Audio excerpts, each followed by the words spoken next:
Before we get into today's stories, visit dreadsarmy.com to sign up for the Dread Weekly newsletter so you don't miss out on any updates. Also, check out all of the channels in the Dread Network on dreadsarmy.com or in the description below. Thanks for listening. Now let's get to the stories.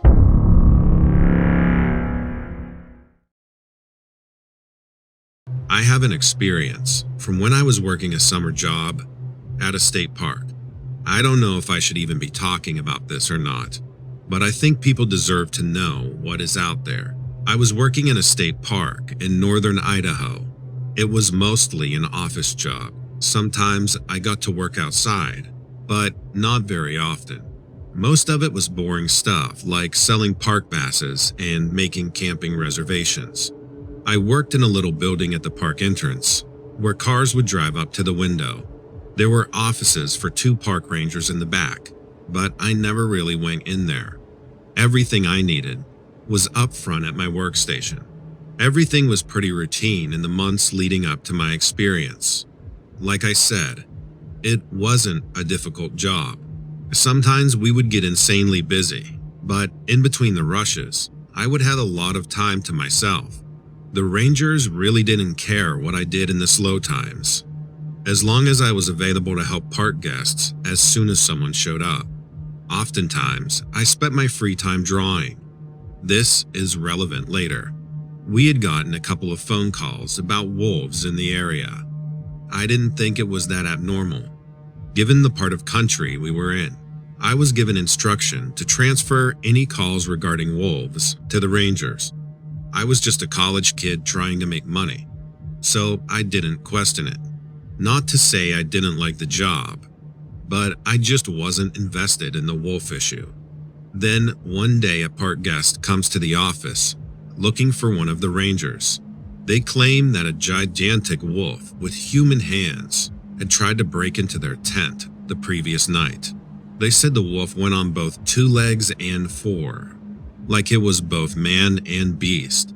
It was probably the strangest conversation I had ever had before in my life.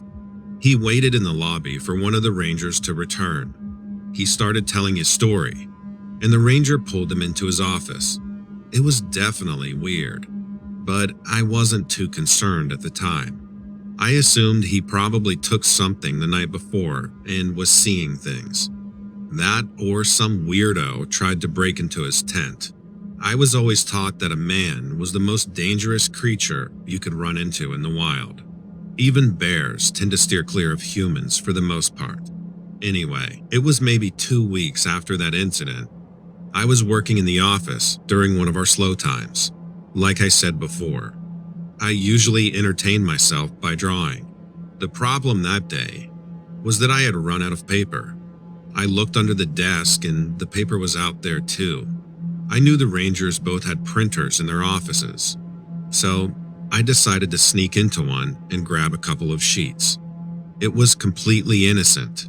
I wasn't looking for anything, just a sheet of paper to stave off my boredom. I passed by the ranger's desk to reach the printer when I saw a manila envelope laying there, labeled Creature. Curiosity got the best of me, and I looked inside. There were multiple reports of this wolf man, and a map documenting locations and dates of the encounters. They were all over the area, including several places in the park that I worked, and there were photos too. Most of the photos were of damaged property, like tents and RV campers being torn apart. There was this one photo of a hard-sided RV that was nearly torn to shreds. It looked like something you'd see from an angry grizzly, but there were photos of the tracks too, and the tracks were definitely not bear tracks. They looked like wolf tracks, just bigger.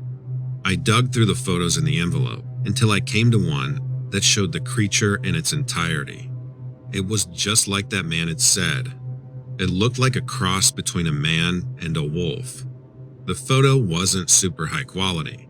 It looked like it had been taken from a decent distance away, but you could see the creature well enough to tell that it wasn't some sort of normal wolf or bear. Maybe it was a person in a costume. I don't know. I never saw the creature myself. I went out to grab my phone and take a photo of it, but the ranger walked through the door. I knew the only person that could answer my questions was right there, but I dared not say anything. What I saw in that envelope was unnerving. I did my best to just go back to work, like nothing happened. Less than a week later, I was scheduled to work 5 days in a row, but one of the rangers told me to take the next 2 days off. I thought for sure they found out I had looked in the envelope.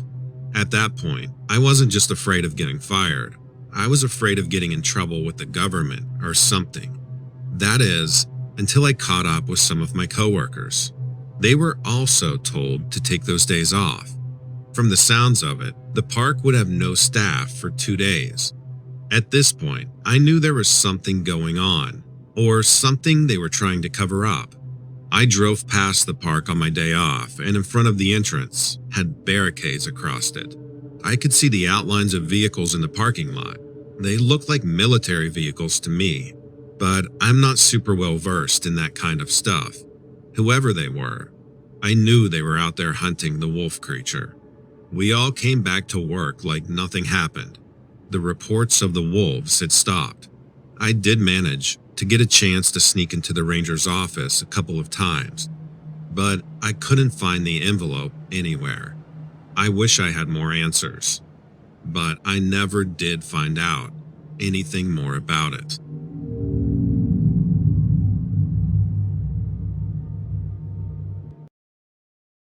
I was driving through the woods of northern Minnesota to a cabin I had rented for the week.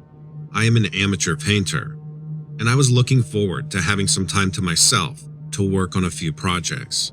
I was not at all prepared for what I found when I got there. I saw something odd on the drive in, but didn't think much of it. At first, I thought it was a moose, crashing through the undergrowth with its antlers. I was terrified. Even from the safety of my car, I pulled over to see what it was. The creature wasn't too far from the road, but it was summer and the foliage was so thick, I didn't get a very good look. Whatever it was making quite a ruckus in the woods. I saw the outline of its back, but that was about it, and as soon as I realized it was roughly the height of a moose, I immediately got back onto the road and continued my drive. I had heard stories of moose attacking vehicles for no apparent reason, and I didn't want to find out if they were true or not. The cabin was roughly 6 miles from the spot on the road, where I saw what I thought was a moose. I'm not a big outdoors person. I didn't plan to venture too far away from my cabin. I figured I would spend some time outside painting the landscape, but that was about it. And seeing the moose on the drive made me a little extra cautious. The cabin was quiet when I arrived, but I hadn't expected anything less, considering how deep in the forest I was. I didn't notice anything strange until later that night. The first sign was the smell. It was a faint smell. I couldn't pinpoint its location. It seemed to be constantly changing. It was an organic, rotting smell, like spoiled meat. I searched the cabin for anything that could be causing it. I checked the refrigerator, the freezer, the pantry, but I couldn't find anything. What was strange about it is that it only showed up at night. This happened the next 3 nights. I would notice the smell just after sundown, and it would linger around the property throughout the night. By morning, it was gone. I ended up calling the owner of the cabin and expressed my concern about the smell, thinking it was maybe a gas leak. They sent out a company that day to check the gas lines, but everything was fine.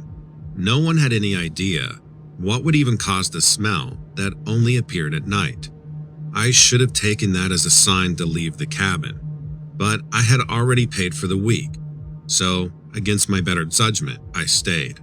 On the 4th night, the smell appeared much stronger than it had previously.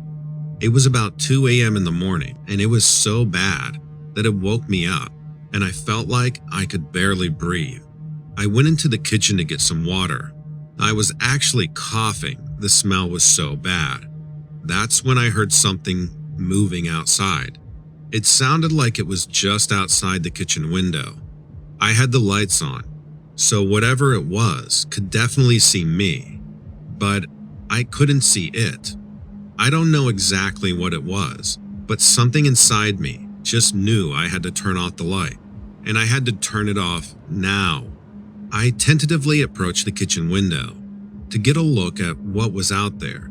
I could see a shadow moving around, but that was it. It looked big. My mind immediately went to the moose I had seen on the drive-in. It was about the right size to be a moose. I remembered there were outside lights on that side of the house. I made my way to the light switch and turned them on. The outside lights illuminated the area near the back of the house, and I finally saw the creature that had been stalking the property for the last 4 nights. It was no moose, although it was about the size of one. At first glance, it looked like an elk with longer hair. It was close enough to the window that I got a decent look at it. I could see that its hair was patchy and it was missing large sections of flesh across its body. I could see some of its rib bones, and part of its pelvis was sticking out of its skin. It looked like a corpse, like some sort of zombie. I knew that this creature was the source of the rotten smell. The beast turned to look at me. I don't know if it could see me through the window or not. I still had the lights off inside, but the creature faced me like it could somehow see me. Its face was almost rotted away. I was certain I could see its skull behind the hide that was peeling off. I couldn't see any eyes. It was like there were just 2 black holes in its head. It watched the window for a moment, standing there, like it was frozen. I didn't know what to do, so I turned the outside lights off, hoping that it would move on and leave me alone. I don't ever remember being that afraid in my life. I was desperately trying to be quiet, but I was sure this thing could probably hear my heartbeat through the walls. It was so loud. It was quiet out there for maybe 5 minutes, but then I heard the sound of hooves on the wooden steps outside the back door. I hid below the kitchen counter, hoping it couldn't see me from the window on the door. I don't know how long I waited down there. It must have been more than an hour. I hadn't heard anything moving outside, so I got up to check, desperately hoping it was gone. I look out the window, and I didn't see anything. I turned on the outside lights just to make sure. The sight that I saw at the window had haunted me for years. The creature was still standing there, looking in. Its face was only about 6 inches from the window. I couldn't stop myself. I screamed. The creature was taken aback by the noise and left the porch, but I don't think it went far. It wasn't until morning that the smell was gone. As soon as daylight hit, I had my things packed in the car and I drove out of there. I'm convinced that thing was haunting me.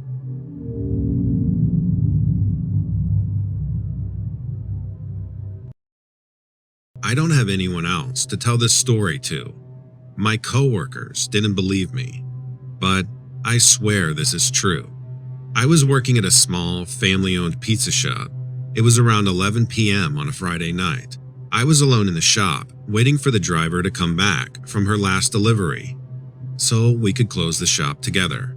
She texted me that she would be there in about 30 minutes. We always closed with 2 people, so I had to wait for her. I had all the doors locked and had a little bit of cleaning left to do that I could hopefully stretch out for the next half hour. I thought I heard someone pounding on the door, but when I looked, there was no one there. I went into the kitchen to prep for the crew tomorrow, and I heard the pounding again. It was definitely coming from the front door. I headed out there to check it again, and again, there was no one there. I figured someone was trying to be funny, and I finally stopped checking after the 3rd time it happened. But whoever was banging on the door obviously didn't like that, because as soon as I went back into the kitchen, I heard someone tapping on the window. They obviously saw me through the window, going back and forth, checking the door. And when I went to the kitchen, they followed me and decided to harass me there. I was getting fed up with the situation. I opened the window and I was about to yell at whoever was out there playing this silly joke. There were 4 kids standing below the window. All of them were between 7 and 10 years old, if I had to guess. It was dark outside, so I couldn't get a good look at any of them, but they all appeared to be wearing Amish-type clothing. We do have some Amish people that live on the outskirts of town, but that would be about 15 miles from here, and I've never seen any Amish here at this time of night. The kids said that they were lost and asked if they could come in. Of course, I told them yes. I wasn't quite sure who to call about 4 lost Amish kids, but I wasn't going to leave them out there in the dark. I told them to meet me at the front and I would unlock the door. As I was walking to the door, I immediately realized something was wrong. I don't know what tipped me off. I just knew there was something off about these kids. They beat me to the door, which they shouldn't have due to the layout of the building. I should have reached the door much quicker than they did, even if they ran. I was just about to push the door open for them to come inside, but I just couldn't do it. It's like my body knew I was in danger and wouldn't let me open the door. I started asking them questions through the door. Their story was incredibly vague. I asked them where they were from and how they got there, but they just kept repeating that they were lost. I asked what farm they were from and what their names were, but they wouldn't answer. They would say that it was cold outside and asked to come in. It was the dead of summer and was not cold outside in the slightest. I knew it was a script. I thought they were going to try and rob me of something. They kept their faces and eyes down, so I couldn't get a good look at them. I thought it was because they didn't want me to recognize them if they were indeed up to no good. But that wasn't it at all. I finally told them that I didn't think it was a good idea to let them in, but I would call a police officer to drive them home. They asked if they could wait inside for the police officer. I was now certain that this was some sort of attempted robbery, and I wasn't going to get robbed by a bunch of kids, so I told them to wait on the sidewalk. The oldest kid got agitated at my response and began banging on the door. That's when he looked up at me, and I finally saw his face. He was ghostly pale, but that wasn't the strange part. It was his eyes. They were completely black. All of their eyes were black. He looked at me and said, "It would have been easier if you just let us in." But it wasn't a child's voice that came out of his mouth. He sounded like some sort of demon. I was terrified. I ran back to the kitchen to grab my phone to call the police. The kids were already at the window when I got there. There was no way they could have made it there before me. No way. Of course, the kids had vanished before the police arrived.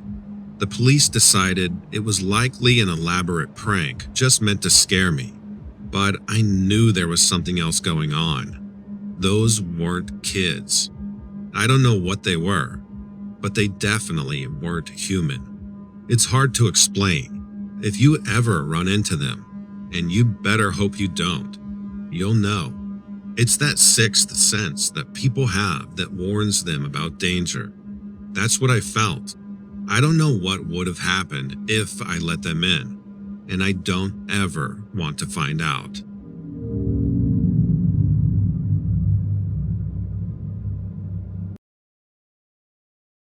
The first time I saw a Skinwalker was in the summer of 2008. My friend and I were camping at a place called the Crags in southern Utah. It's basically just a big field with some boulders scattered around, but it's pretty secluded and has an old abandoned mining road that leads to it. We had been camping there for 3 days straight, so we knew the area pretty well. We were sitting on top of one of the large boulders by the road when we heard something come up from behind us. We both turned around to see what it was, and we saw this huge black dog walking towards us. It looked like a normal dog except for one thing. Its eyes glowed bright red in the dark, like cat's eyes do in the light. Oh yeah, and one other thing. It was walking upright. I've seen coyotes, wolves, and mountain lions before, and their eyes never glow like that. This thing looked like it could eat my golden retriever and me both without even breaking a sweat. So we decided to get out of there as fast as possible. We hopped off our rock and started running down the road away from this thing, when my friend stops dead in his tracks and says, "Oh shit." I turned around to see what he was looking at, and I see this Skinwalker now standing on top of the boulders off to our left. It was just staring at us with those glowing red eyes. We slowly started backing away without turning our backs to it. We kept our flashlights on it the whole time, in case we needed to turn and run. It stayed there for a few minutes and then it just jumped off the boulder and landed on all fours and started coming towards us. We turned around and started running as fast as we could down this road. We ran for about 2 minutes straight. I was so out of breath. When I finally turned around and looked behind us, I saw that it was no longer following us. We stopped running after that and stayed on high alert just in case it decided to come back for us. After about 15 minutes of walking, we made our way back to camp. We packed up and we got the hell out of there. I've never been back since.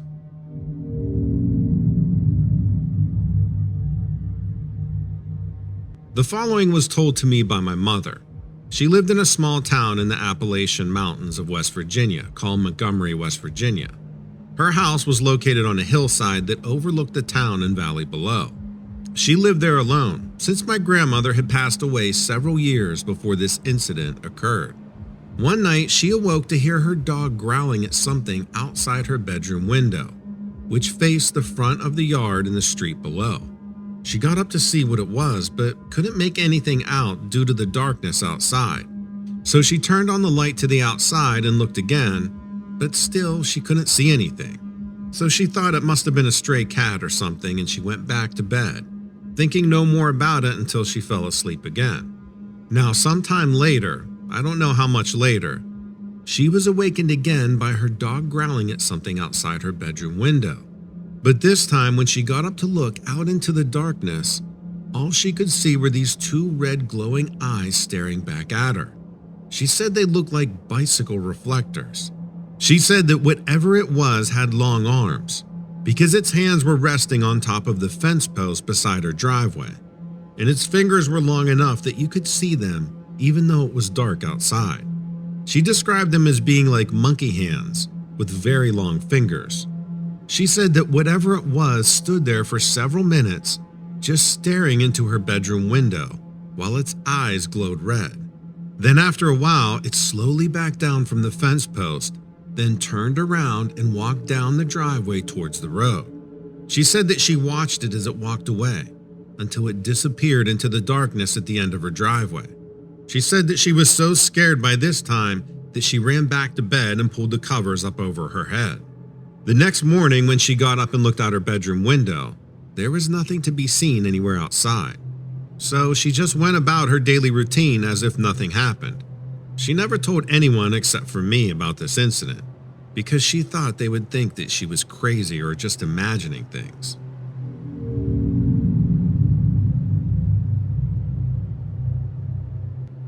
This happened in July of 2012. I was camping with my family at a local state park.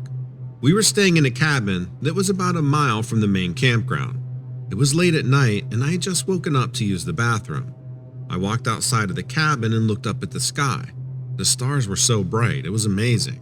I stood there for a few minutes just looking at them, when suddenly something caught my eye. There was this bright light coming from behind the trees about 100 yards away from me. At first, I thought it might be someone with a flashlight, but then I realized that it wasn't moving like one would move if they were walking around with one. This thing was hovering above those trees, and it seemed to be getting closer to me as time went on. I started to get scared because this thing didn't look like anything that I'd ever seen before. So I ran back inside the cabin and woke up my dad so he could see what I saw too. We both went outside together and we watched this thing hover over those trees for about 5 minutes until it finally came into an open field where we could see it better. It looked like this giant white orb floating in midair with no lights or anything on it, just pure white glowing light all around it. My dad said, "What is that?" Then all of a sudden, this loud humming noise started coming from whatever this thing was. Almost like an engine revving up or something similar to that. But it sounded louder than any car or truck engine that I've ever heard. Then 2 more orbs appeared next to the first one. They were smaller than the first one, but still very large orbs, just floating in there without any lights on them either. All 3 of these things just hovered there for like another 10 minutes, while making these very loud noises, until they finally just shot off into the sky at incredible speeds. We watched them go until they disappeared into space, somewhere really high above us. After they left, my dad told me not to tell anybody about what we saw, so we never did tell anybody else about what happened that night. Well, except for my mom and my little brother.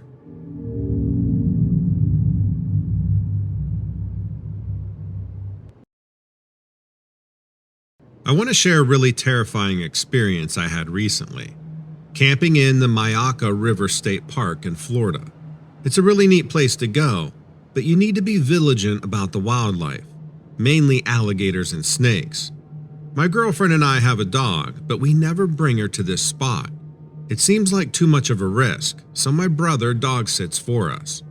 At this park, they allow you to backcountry camp, which is great, because Mimi and I don't like crowds. We got a permit for 3 nights to celebrate our 5th anniversary of living together. We hiked about a mile, loaded down with supplies, and found a sweet spot near the river. It was a little patch of a clearing surrounded by trees. The ground there was sand, and that suited me. I like camping in the sand here because there's less of a chance that you'll accidentally step on a snake. The first night we were hanging around our campfire just talking. Then we heard this sound coming from the trees behind us. It sounded like a little girl laughing. Now right off, that frustrated me, thinking that some people had set up their camp nearby in the same time since we arrived. It was pretty late, maybe about 10:30 at night, so it wasn't likely that someone was just passing through. A few minutes later, we heard it again, a child's laugh. Only this time it was coming from the other direction, from the direction of the river, which made no sense at all. I asked Mimi which direction she thought it was coming from, but she shook her head, saying it was too hard to tell. I let it go. We went to bed about an hour later, kicking sand over the fire to put it out. The moon was new, just a sliver, so there wasn't much light to see. We settled in and I put a flashlight near the entrance of the tent, in case one of us had to pee. It's not a good idea to walk around in the scrub brush in the middle of the night, and I made sure to remind Mimi to stay on the sand just to be careful. It's pretty comfy in our tent, and we both fell asleep almost right away. The next thing I know, Mimi is leaning over me, shaking me awake. She whispered that she heard someone walking around our campsite.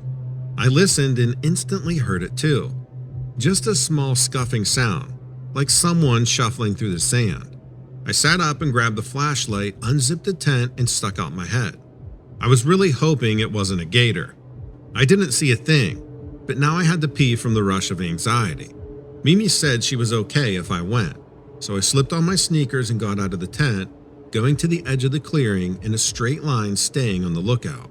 Luckily, no snakes or gators in sight. While I'm out there, I suddenly hear it again. A little girl's laugh, just a giggle really. Very soft, which is super freaky, because now it's about 3 in the morning. The hairs on my back of my neck stood up. I waved my light around, but I didn't see anyone, and I got back to the tent as soon as I could. When I got back there, Mimi was all snuggled down in her sleeping bag again. I asked her if she heard the laughter, and she just said no, kind of half asleep. I fell asleep while still wondering about it.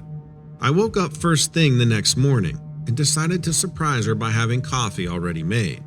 I was crouched by the stove about 10 feet from the tent when I remembered the giggling from last night.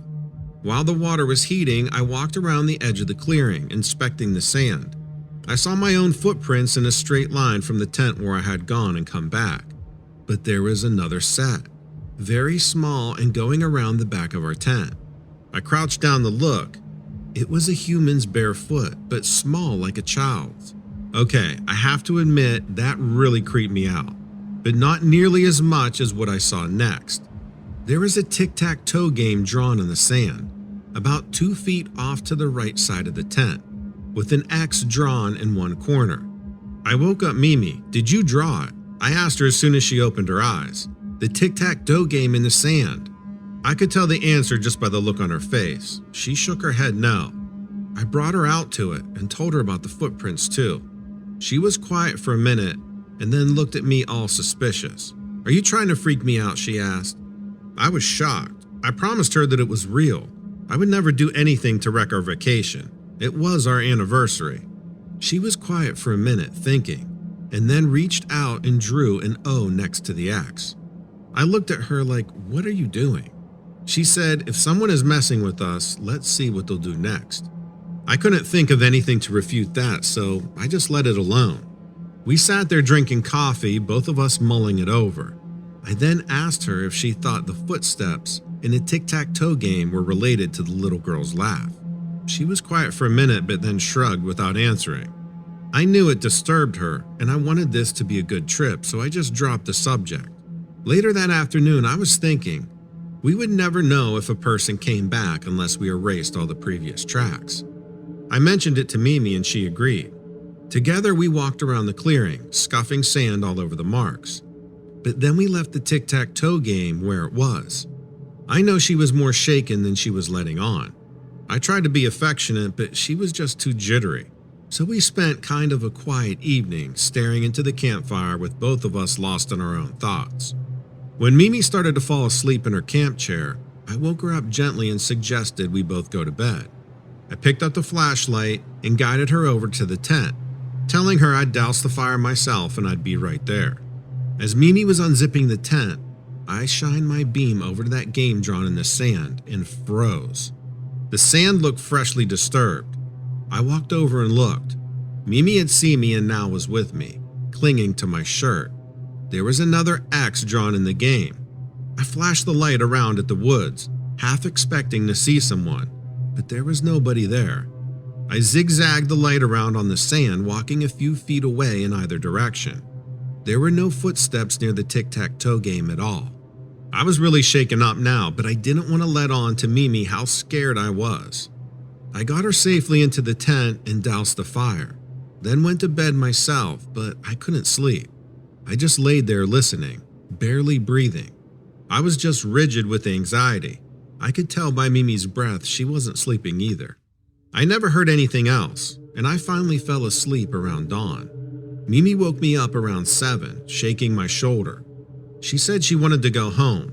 She said she had already been out to look at everything, and that the tic-tac-toe game had been erased and the sand smoothed over. I got up and looked around again, and also didn't see any footprints except for Mimi's and mine. She was really freaked out. I was happy just to get the hell out of there too. We packed up in no time and hit the trail. When we got home, I found a forum for camping enthusiasts on Google, so I joined and related my story. It was only a day later that someone replied. This user said that they had heard a story about that state park. Back in the 70s, a little girl camping with the Girl Scouts had been dragged into the river by an alligator and killed. I searched the internet and I can't find any account that that story is in any news archives, but I can't help to think that it might be true. It would explain a lot. If anyone out there is familiar with that event, maybe they could add it in the comments with a link to the news story if possible. Thanks in advance.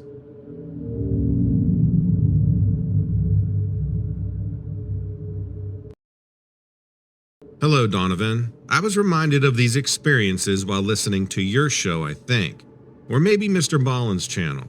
Someone was describing recurring experiences that were very similar to mine.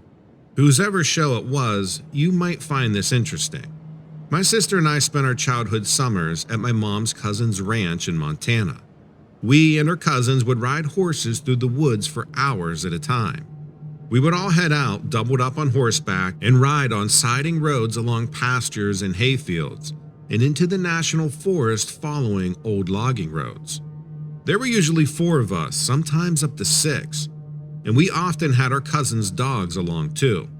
I remember the first time I saw what we referred to as the phantom of the fork in the road. I remember coming out of our family's timbered property into a clearing that had two other dirt pathways, kind of spoking out of a gated fence. You could go straight ahead on the same small dirt road we were on, veer to the left, or veer right and have to climb down from your horse and open a barbed wire and log gate to continue into the National Forest land. Our route took us right. When riding up to the clearing, you had a good view of the entire scene from a ways back.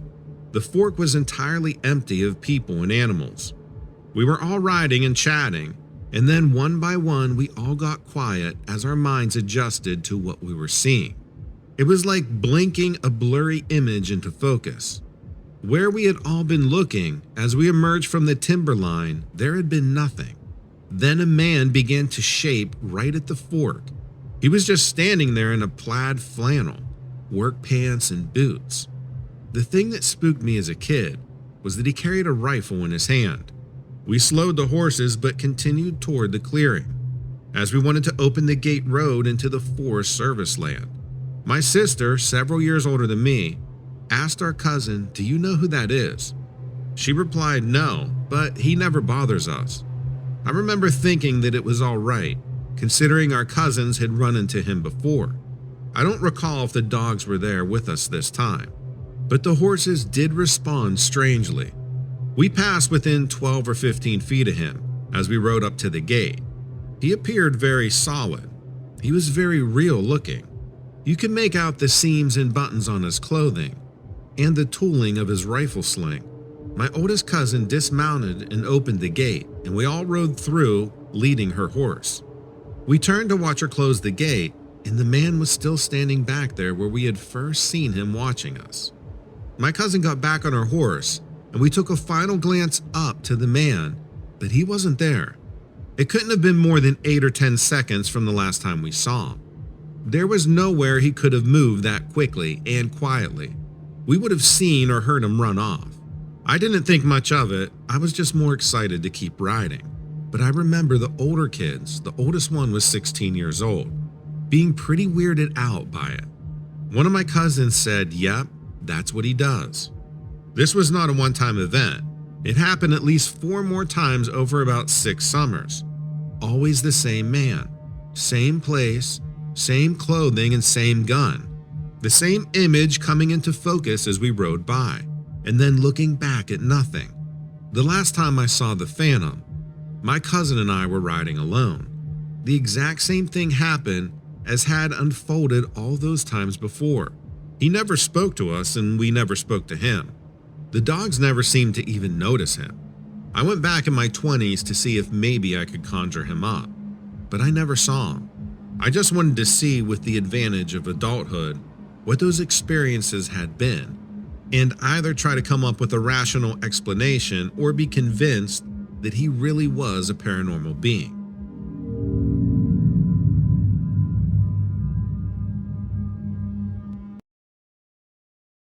Hey there, Donovan. I love all the stories that you tell.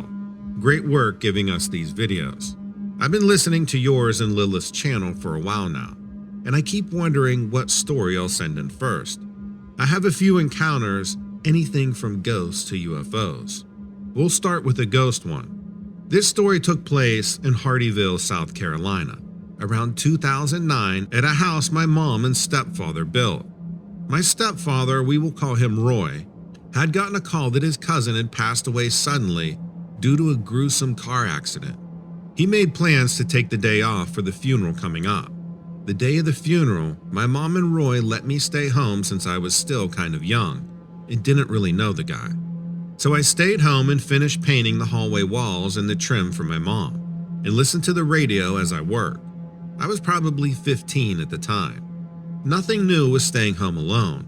I was an only child and matured quickly, so I was pretty responsible.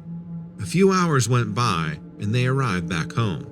I just want to mention, even though I was still painting, I didn't have any windows open. We had central air with good circulation, and it was pretty cold outside, so I kept them closed. We also had no pets at the time. As they walked in the door, I was finishing up at the kitchen sink. washing out my paintbrush. I asked them how the funeral went and how everything was. With my parents both being behind me talking, the door from the other side of the house slammed out of nowhere. Now I've heard doors slam. This was no measly slam. Whichever door slammed, it shut so hard you would have thought the frame cracked. It hurt my ears on the other side of the house. Right after that happened, we all looked at each other with a bewildered and scared look on our faces. My stepfather is a pretty straightforward guy, doesn't really believe in anything supernatural. My mom and I, however, grew up seeing and hearing spirits, so we were certainly believers. So the next step was for someone to go back to the other end of the house to see which door it was and the cause. Roy's face was a little ashen, and he didn't volunteer. I made a cross on my heart right after and started praying that whatever did that would get the hell out of there. I certainly wasn't brave enough to volunteer, so my brave mother volunteered herself. She walked down the hallway and made her way through all the rooms, all the closets, and the bathroom by herself to check things out. A few minutes later, I hear her coming back down the hall. When she makes it back to the kitchen where Roy and I were, I see the look on her face and it looks unsettled. I asked her whose door was shut, mentally hoping it wasn't mine. She said, "They're all open." Nothing else happened that day, but we were all kind of on edge for a while. Maybe it was Roy's cousin saying goodbye in an odd way. Maybe it was the house itself. A lot of weird things happened there, even though it was a new build. I think it was the land or Roy causing it. Roy wasn't a good guy, so I'm thinking something manifested from his darkness, or the land had some history. I have a few more stories, including the same house, that I'll send in. Thanks again, Donovan. I listen to you daily as I'm doing chores around the house, and I love all your content. Take care.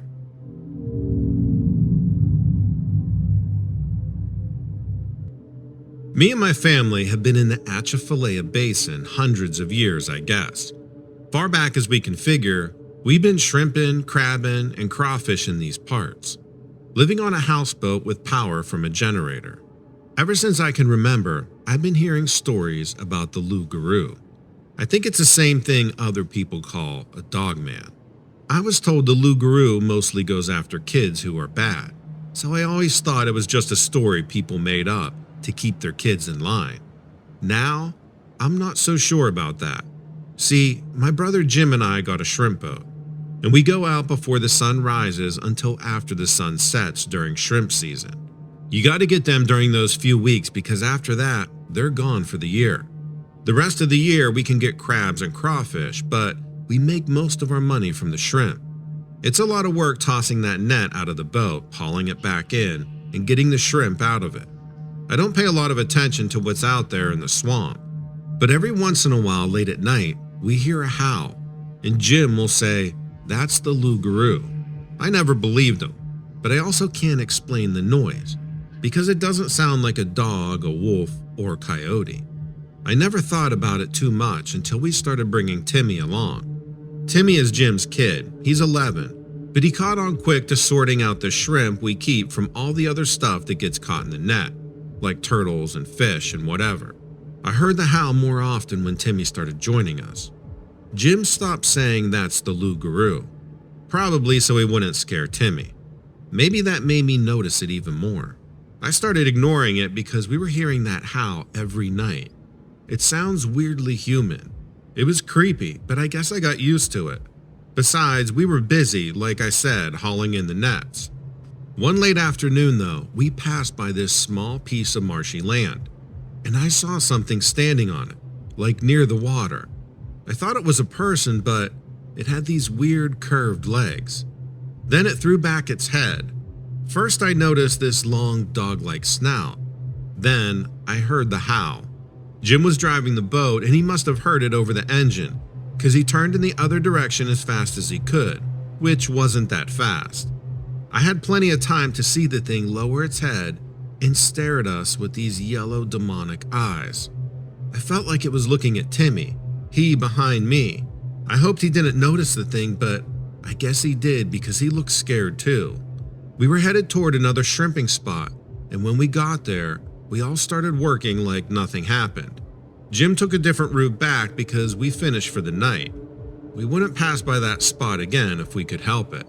But then, on the way back, I saw it again. Its fur looked all silver in the full moon. I didn't even think about there being a full moon right then. It almost looked like the moon was a spotlight trained on it. I could see everything, these big muscles under this thick fur, and pointy dog-like ears. I'm pretty sure it was taller than a person too. Maybe 7.5 feet tall, judging by the trees near it. So that was scary enough, but then it showed its teeth. They glinted like swords in the moonlight. They were huge. I could imagine the hole they would make in a person. Jim turned the boat again, but just as he did, this thing leaped into the air and sailed towards us. It was a long jump, maybe 10 feet. I thought there was no way that it would make it to the boat. You can guess I wouldn't be telling this if it didn't make it. It did, just barely. It slammed into the side of the boat, with its front legs gripping the side and the back legs dangling below. I stood there frozen, watching it try to scramble up. I think my brain wouldn't process what was going on. But I finally caught on to the fact that if I didn't move quick, that thing would be up on the deck attacking us. I ran over to the deck and started kicking at its front legs. It snarled at me and pulled its head up, trying to bite my feet. All this time, Jim was driving the boat as fast as it will go, which really isn't that fast. Plus, he had to watch out not to ground the boat. In this marsh, land can kind of sneak up on you. Even though we weren't going that fast, that thing must have been really strong to hang on while we were moving. I had on thick rubber shrimp boots, but one of those teeth caught and made a hole in it. Later on, I doubted what really happened. I looked at the hole in those boots and I knew it was real. After it made the hole, I used the bottom of the boot to kick harder, right into its face. It tried to bite the boot again, but the bottom was too hard. It couldn't get a grip. I managed to pull my foot back and kick it again. This time, I must have somehow gotten it exactly in the right spot, because it fell back into the water. I didn't see it come back up, but I think it probably did. I reckon at some point I'll see it again. I got a feeling it's not gone forever.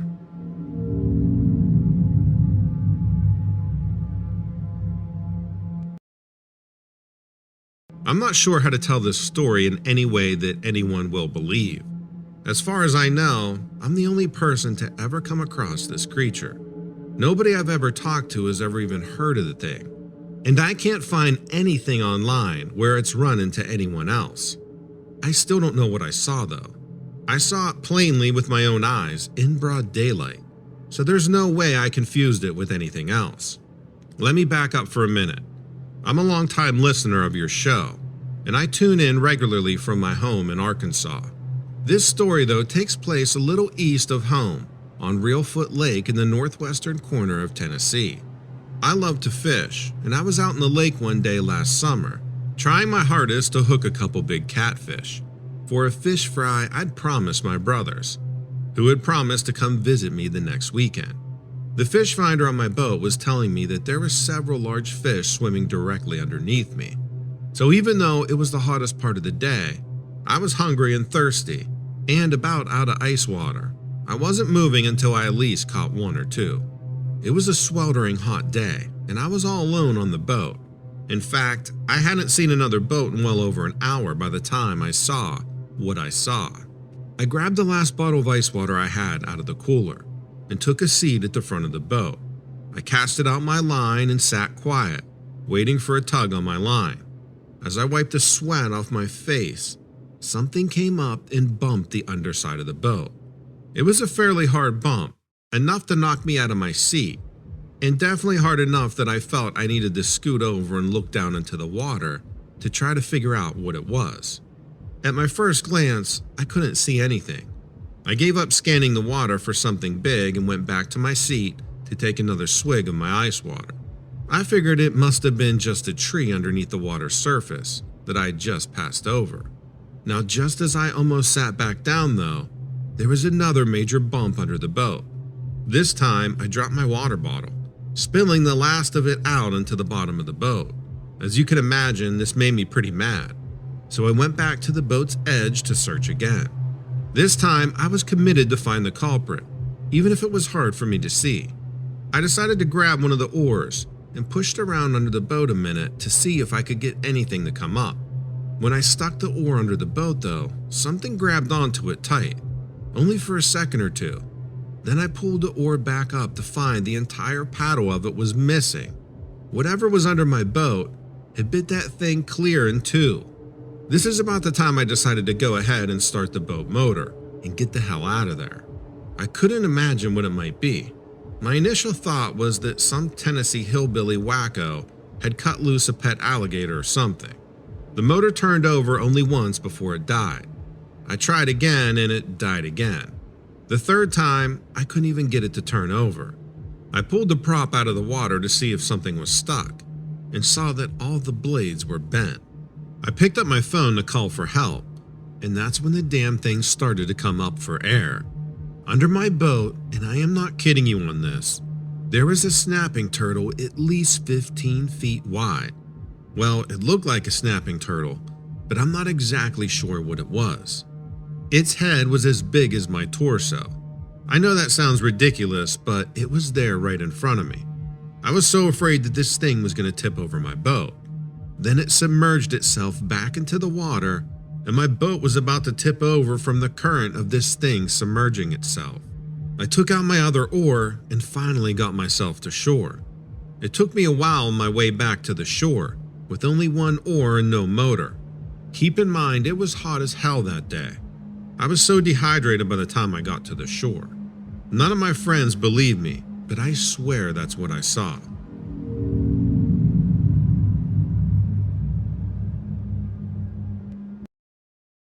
I work as a janitor at a high school in Atlanta, Georgia, and there's a small graveyard across the street. I thought it looked pretty old. I never bothered to go look at the gravestones until I had a reason to. I'll get to that reason in a minute. I started working there a few months ago, and for the first month, it was a normal job. I come in around 3 after school's done for the day, clean until 8 or so, or whenever I finish up. It was pretty boring, and as you can imagine, I usually listen to a podcast or music, whatever I'm in the mood for. As it happens, when things started to get strange, I was listening to a mystery podcast, probably because it was around Halloween. So I'm listening to this creepy story, and I turn around with my mop in my hand and trip over this white cat. We get a lot of stray cats around here since the winters are so mild, but I hardly ever see a white cat. Especially one like this that was all white. It was long-haired and well-fed. Looked like a pet, not a stray. I thought it was probably just visiting, wandering around or whatever, and it would go home soon. When I left, it walked out and down the street, cool as you please, toward the graveyard. It disappeared into the graveyard. I thought it must have gone to one of the houses behind it, since it did look like somebody's pet. I didn't expect to see it again, but it showed up again the next night and trailed me for my whole shift. So now I'm thinking it had to be lost or it's a stray. I took a picture of it and put it up on the Lost Animals social media pages, just in case. When I went out to my truck to go home, it went off toward the graveyard again. The day after that, I brought a can of cat food with me, and when the cat showed up, I opened the can and put it in front of it. The cat just walked away from it. I thought maybe it didn't like the food, so I brought some tuna next time. Every cat likes tuna. Not this one though. I still didn't think there was anything weird about the cat though. I hadn't figured out what was going on. I just thought someone else might be feeding it. But if that was true, then why was it hanging around? Sure, it was a little chilly outside, especially at night, but if it was cold, why did it always leave when I did? Maybe I thought it wanted attention, so I decided to try to pet it. But every time I reached down, it managed to sidestep and avoid my hand. I kept trying though, and I finally got it cornered. It wasn't scared, like it didn't hiss or anything, but it gave me this look, as if it was saying, "Do you really want to do this?" And I reached for it, but my hand went right through. I couldn't believe it. I reached out again, and it sidestepped. That was when I had the thought, this is not a real cat. Okay, so what is it? And what did it want? I felt like it wanted something because it kept coming around and following me. Not food, not attention, so what? I felt like it was trying to tell me something. Every night it walked back toward the graveyard. So one night I followed it. But when I got to the graveyard, it walked behind one of the stones and was gone. Since I was already there, I started to look at those stones. They were kind of messed up, dirty and so on, but it was dark so I really couldn't read them. I looked around trying to figure out where that cat could have gone. There are a couple houses past the cemetery. I guessed it must have gone to one of them. I tried not to think about the fact that it looked like it had just disappeared. I couldn't help it though. I kept thinking about that cemetery. Finally, one Saturday, I decided to clean it up. I loaded up the truck with everything that I thought I'd need. A weed trimmer, bleach, cloths, a pressure washer. I never cleaned gravestones before, but I cleaned everything else, so I figured I could handle it. I wasn't out there 10 minutes before people started to showing up to help. One lady even brought flowers to put on the graves when we were done. I asked a few people if they knew anyone who lost a white cat.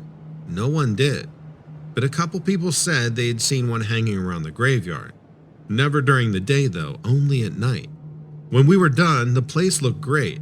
Before we left, I took a look at the stone the cat had disappeared behind. The name didn't mean anything to me, but an old guy behind me said I knew him. He was a janitor at the school. I saw that he died in 1955, age 72. On Monday, the cat didn't show up. I kind of missed it as I cleaned. I mean, it never did anything except for follow me around while I worked, but still, it was some kind of company. I found myself looking for it every time I finished cleaning one room and started another. When it was time to leave, I stood outside for a minute, looking toward the graveyard. Finally, I saw the cat walking toward me. It didn't come all the way, just up to the sidewalk. It meowed, the first time I ever heard it do that. Then it went back to the graveyard. I never saw it again, but once every few months, I go over to the graveyard and clean off those stones. You know, I think that's all it wanted me to do.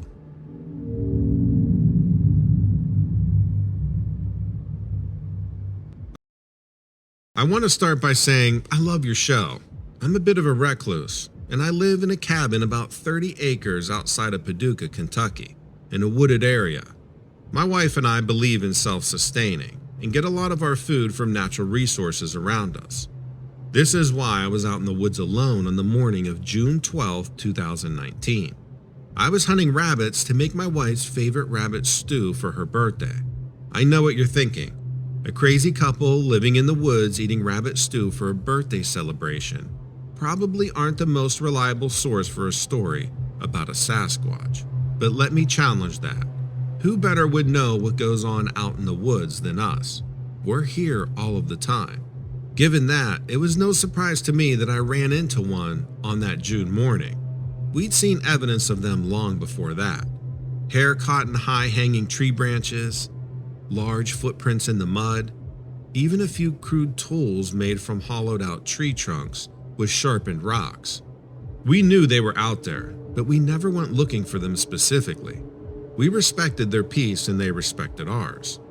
As I was hunting rabbit though, that morning I heard this slight rustling in the bushes in the woods. When I aimed the gun though, thinking it was a rabbit about to hop into my line of sight, I noticed instead a hairy little foot pulling itself back under the brush to hide. It was small, child-sized, and I knew there was only one explanation for it. Although I couldn't see it, I was standing within feet of a baby Sasquatch. You know what they say about don't mess with a baby bear because mama's somewhere watching. That's exactly what I was thinking right then. As much as I wanted to poke through and take a look, I didn't want to put myself into any danger. I kept my eye out but didn't see any adults. Not even as I slowly walked away from where the baby was hiding. When I got pretty far from the bush, I yelled out simply, "You're safe, baby. I wouldn't hurt you." Then I turned and headed back toward the house. I heard a strange sound from behind me when I turned, a sort of a cooing or a woo sound, but I didn't turn back to look. I did manage to get a rabbit on the way home and made the stew. My wife and I sat on the porch that night looking at the stars, and I told her all about that baby Sasquatch I run into earlier. As I was talking, we looked out across our small yard and noticed something strange move in the distance. It was hard to make it out at first, so I grabbed some binoculars from inside. Sure enough, at the edge of the tree line, that baby Sasquatch stood watching us. I guess its curiosity had been piqued during our run-in earlier in that day. I passed the binoculars to my wife, and she also took a look. We waved at the little guy, but it caused him to turn and leave. That night, my wife and I left fruit and bread on the back step in case he came back. It was gone the next morning. We've been leaving treats out for our friend ever since. We haven't been able to get an up-close look at him, but we do see him from time to time at a distance. He's grown up to be over 5 feet tall now and has learned to wave back at us when we wave to him. In general, Sasquatches seem to be gentle and caring breed all around. It's my firm belief that if people didn't spend so much time hunting for them, they wouldn't be as scared and we would probably see them a lot more often.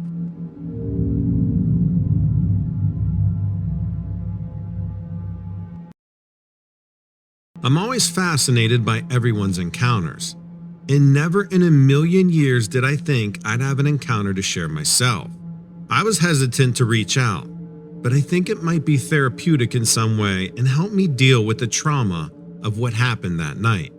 You see, I was recently going through a breakup and spent a good amount of time pouting and depressed. My best friend Alex wanted to cheer me up and suggested we spend a weekend at his uncle's remote cabin in the forest near Mount Shasta. Now, I'm not the outdoors type, but I had to admit, getting out of the city sounded like a great idea. We left the Bay Area on a Friday morning and began our long drive. On the way, Alex told me Mount Shasta was known for its strange occurrences. Some of it centered around Native American folklore, but there were also reports of mysterious disappearances, strange lights in the sky, and even Bigfoot. There were also legends of an ancient city hidden deep underneath Mount Shasta itself. I wasn't sure if he was just joking, and I wondered why he didn't tell me this before I agreed to the trip. He claimed his uncle never reported anything strange. And the few times that he had been there as a kid, he hadn't seen anything either. I laughed it off because I certainly didn't believe it. We got to the cabin in the afternoon and decided to go on a hike. Alex knew a great spot where we could see a spectacular sunset. Before heading out, we packed a cooler. The weather was gorgeous, and the fresh air really helped me clear my head. About 20 minutes into the hike, I sensed something wrong, but Alex didn't seem to notice anything. He was rambling on about work problems when I realized how quiet the forest had become. No insects, no nothing, just stillness. Suddenly, we were assaulted by this horrible smell.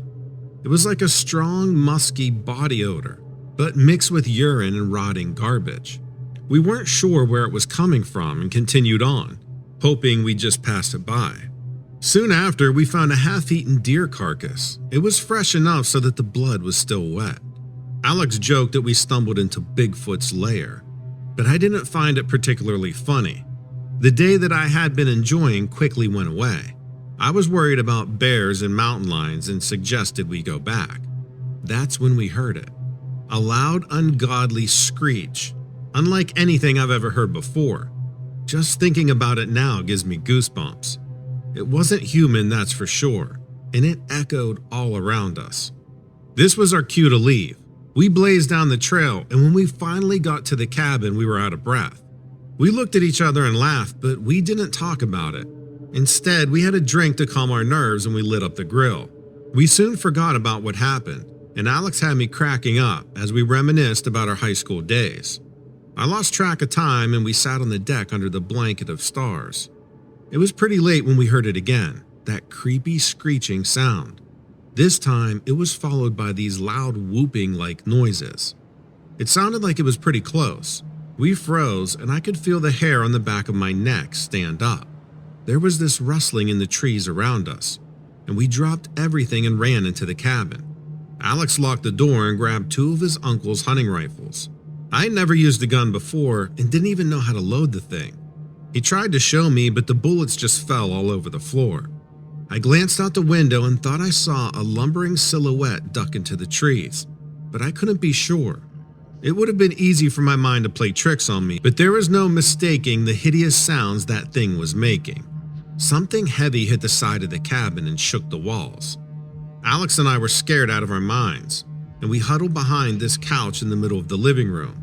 Then there was this wet splat against the window, as these whooping sounds became even more frenzied.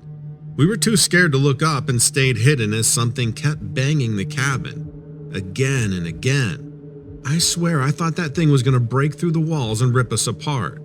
It seemed like it went on forever, but I had no sense of time. At some point, all the commotion stopped, and I only remember waking up as the sun was rising. Everything was quiet. Alex was knocked out next to me, so I woke him up.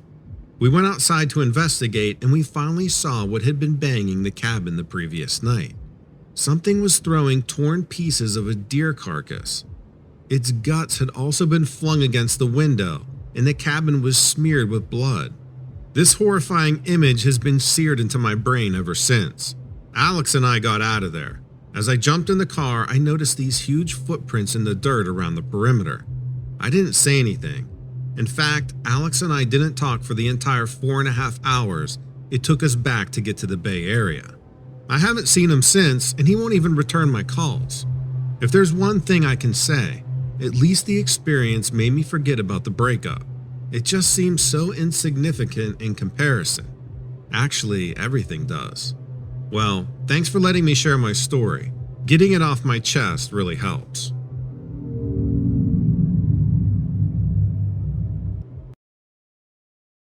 This experience I had when I was a kid has always really haunted me, because nothing about it made any sense, but I'm glad I can at least share it here. I grew up in rural Illinois, so I had always been used to country life. But when I was a teenager, I went to house sit for my grandparents. They lived in the middle of nowhere, Illinois.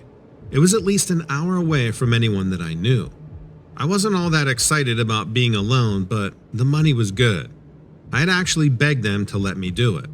When I got there, I got the house all locked up and the curtains closed, so that I'd feel secure in that remote location.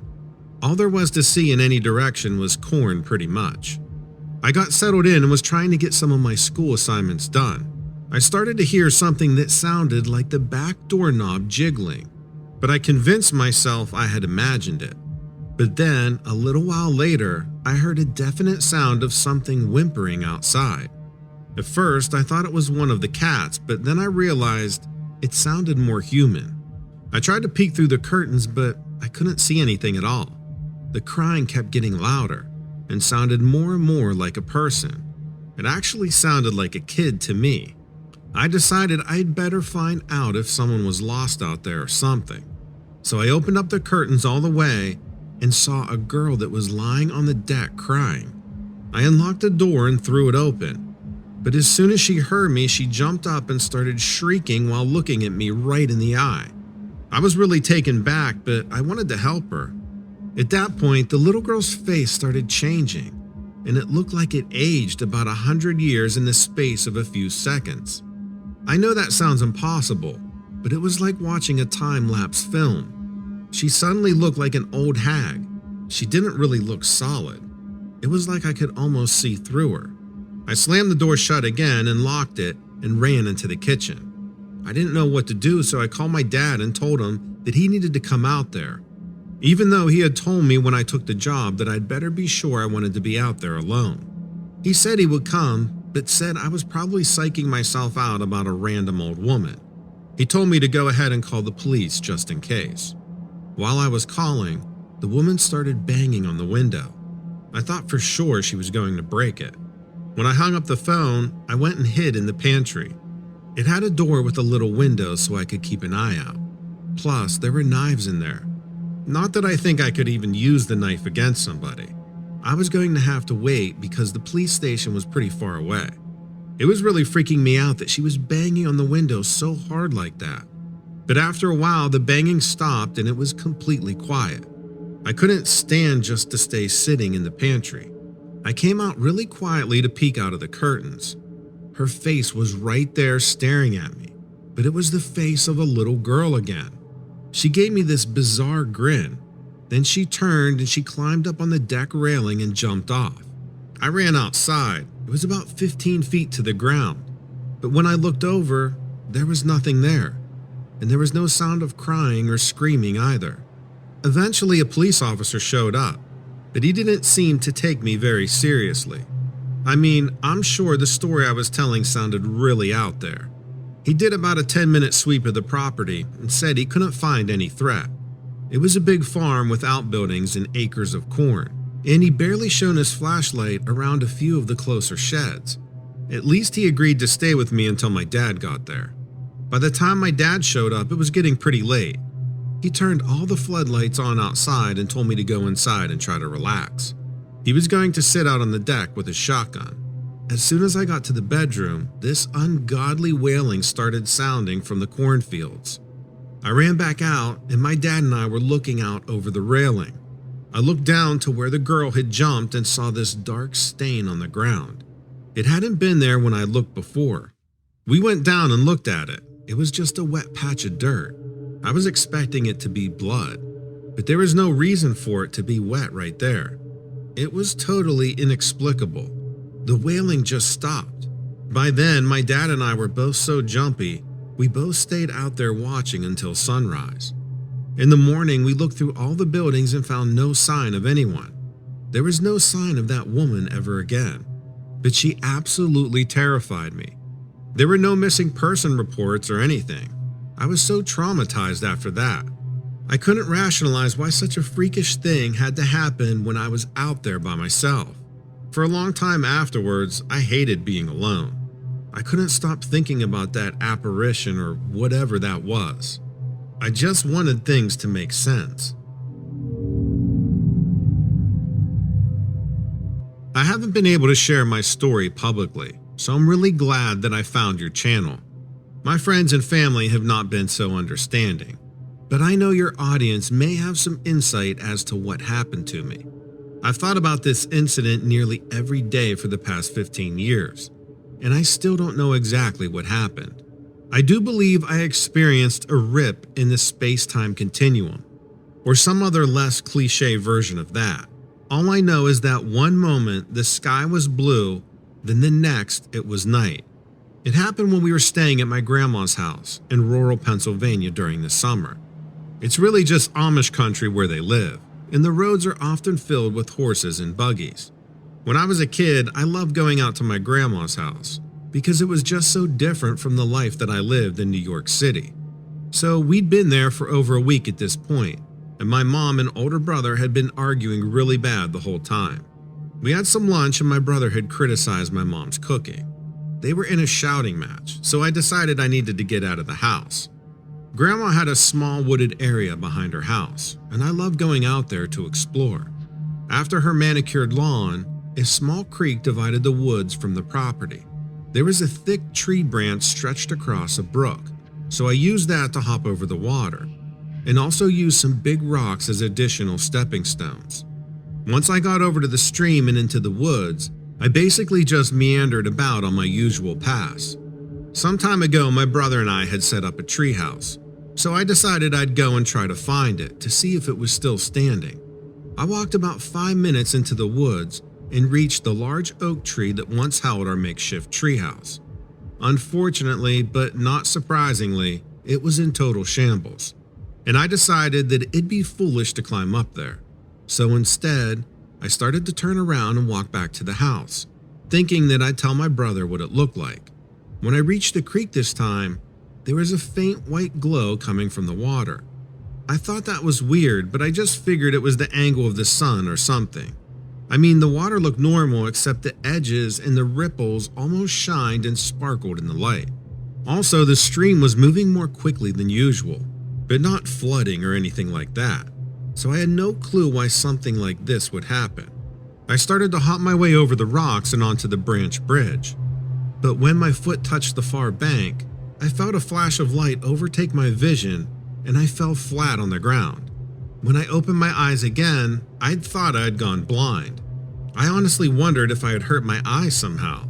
The world had fallen into complete darkness, even though it couldn't have been 2:30 in the afternoon. I managed to get myself back onto my feet, and made my way back to the house. Luckily, I knew the property well and made it there without incident. I then flung open the door. There stood my mother and grandmother in the kitchen, and my grandmother was on the phone with the police. My brother was sitting quietly on the couch, but his head spun around as I opened the door. I could tell by looking at their faces that they had all been crying. Their cheeks were streaked and their eyes were red. My mom then asked where I had been and said I knew I wasn't allowed to be gone that long. Apparently, I had been gone for hours. I watched as her face moved between anger and being relieved to see me alive. I couldn't understand it at first because I only walked just about 5 minutes into the woods. They said they searched and called my name and went down to the brook, but they never saw any signs of me. I still don't know what happened, but I do believe that somehow I was caught in this time warp. There's no other reasonable explanation for what happened, except for something supernatural. I couldn't have fallen or gotten lost or disoriented because my family searched the area. They would have seen me because I didn't go that far. They would have literally had to step over my body if they were in the area of the creek. It is just impossible that I was near where they were looking and not some otherworldly place. Still, none of them believed me, and my mom was always very adamant that I do not share my story with teachers or friends. When I saw the videos on your channel about portals in the woods and energy fields, I realized that I wasn't alone in this experience, and my story was not and is not insane. I'm still looking for answers, but I'm just glad that I didn't lose too much time away from the real world. I never saw any other abnormalities in the stream, but I can't easily go back there and check it out because my grandmother ended up passing away a few years ago. After that, my family sold the property, but the new owners seem relatively kind. I am thinking of writing to them to see if they mind if I could visit and walk around. I'm not going to mention any strange incidents to them, but maybe I'll just say that I want to go back to the area of my childhood treehouse. That should work good enough. Either way, even if I go or not, surely there must be something more to this story and something paranormal going on with that creek.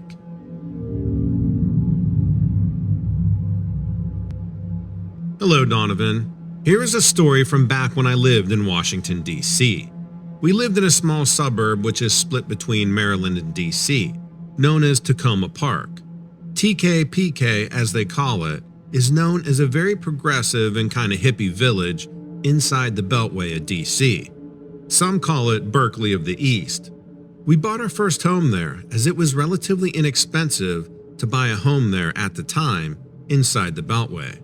This house was pretty old and sat atop a slight hill, providing you a bit of an overlook towards downtown DC. You couldn't see much, but an interesting view nonetheless. The property had a long staircase that was very steep, leading to the front porch of the home. One night, as I was having a cigarette on the front porch around 1 a.m., at that time the neighbors would have been in bed, as to not see me smoking. I have my periods of being off and on, but for the most part, I don't smoke. As I was smoking, I began hearing this loud thumping sound. Yet, it was more of a clap than a thump.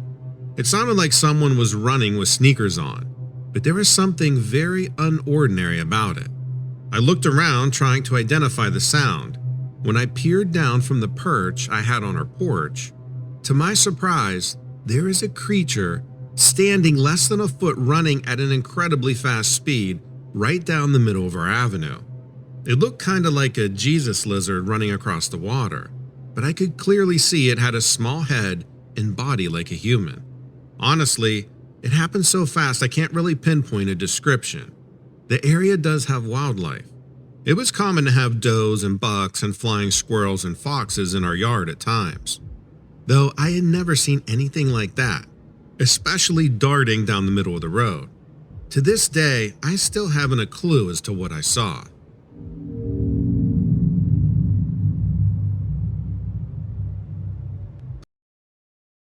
How are you, Donovan?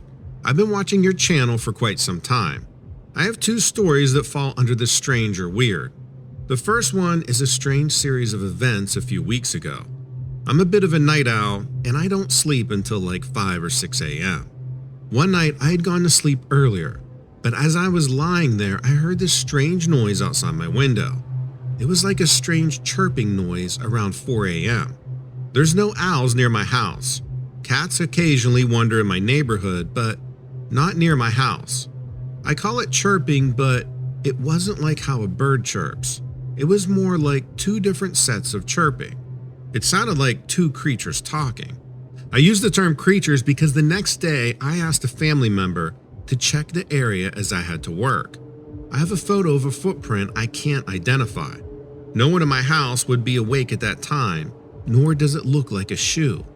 I saw the area after I'd gotten out of work. It was still there and looks humanoid. I haven't heard anything like it since, but it's had me on alert. My second strange event happened in 2016 and nearby my house. I had gone for a walk in the summer and kind of lost track of time. It was near 9 p.m. and I was walking towards my neighborhood as I saw this strange being. It looked like it was camouflaged like the predator, but shaped like a person. It kind of took the shape of myself. It was about my height, around 5'7" and kind of thin. I could vaguely see through it. It was about 10 feet away from me. I was hesitant to move closer to it. I took a few steps to move closer. It started to disappear after I started moving closer to it. I finally walked home in a hurry and tried to put it out of my mind.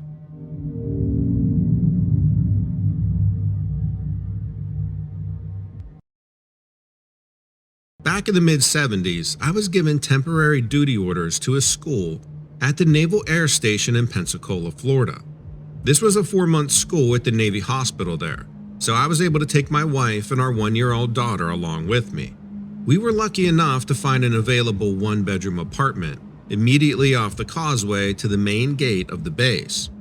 This was an older apartment complex, probably about 30 years old or so. With our move and disruption to our lives, this gave our daughter some challenges, and it was very hard for her to fall asleep in our bedroom. For weeks, she would often cry for hours and hours before she went to sleep. So one night, we decided to let her stay in the room and cry until she would finally fall asleep. My wife and I stayed in the living room watching the television with all of the lights off, except for the bathroom light. After a while, we heard a rattling noise from the front door. Thinking it was our neighbors coming home, we turned toward the door and noticed something very strange. Soon thereafter, our daughter stopped crying. After a few minutes, my wife turned to me and asked me if I saw something. I told her that I had. I saw an older woman in a nightgown float through the wall from the hallway and through the door to our bedroom. She was luminous and was indeed floating and not walking. My wife responded that this is exactly what she witnessed as well. It was immediately after that our daughter stopped crying. From then on, she never had a problem falling asleep at night. Needless to say, my wife and I slept in the living room during the rest of our stay there in Florida. Once you witness something like that, there is no one that could ever convince either of us that ghosts don't exist.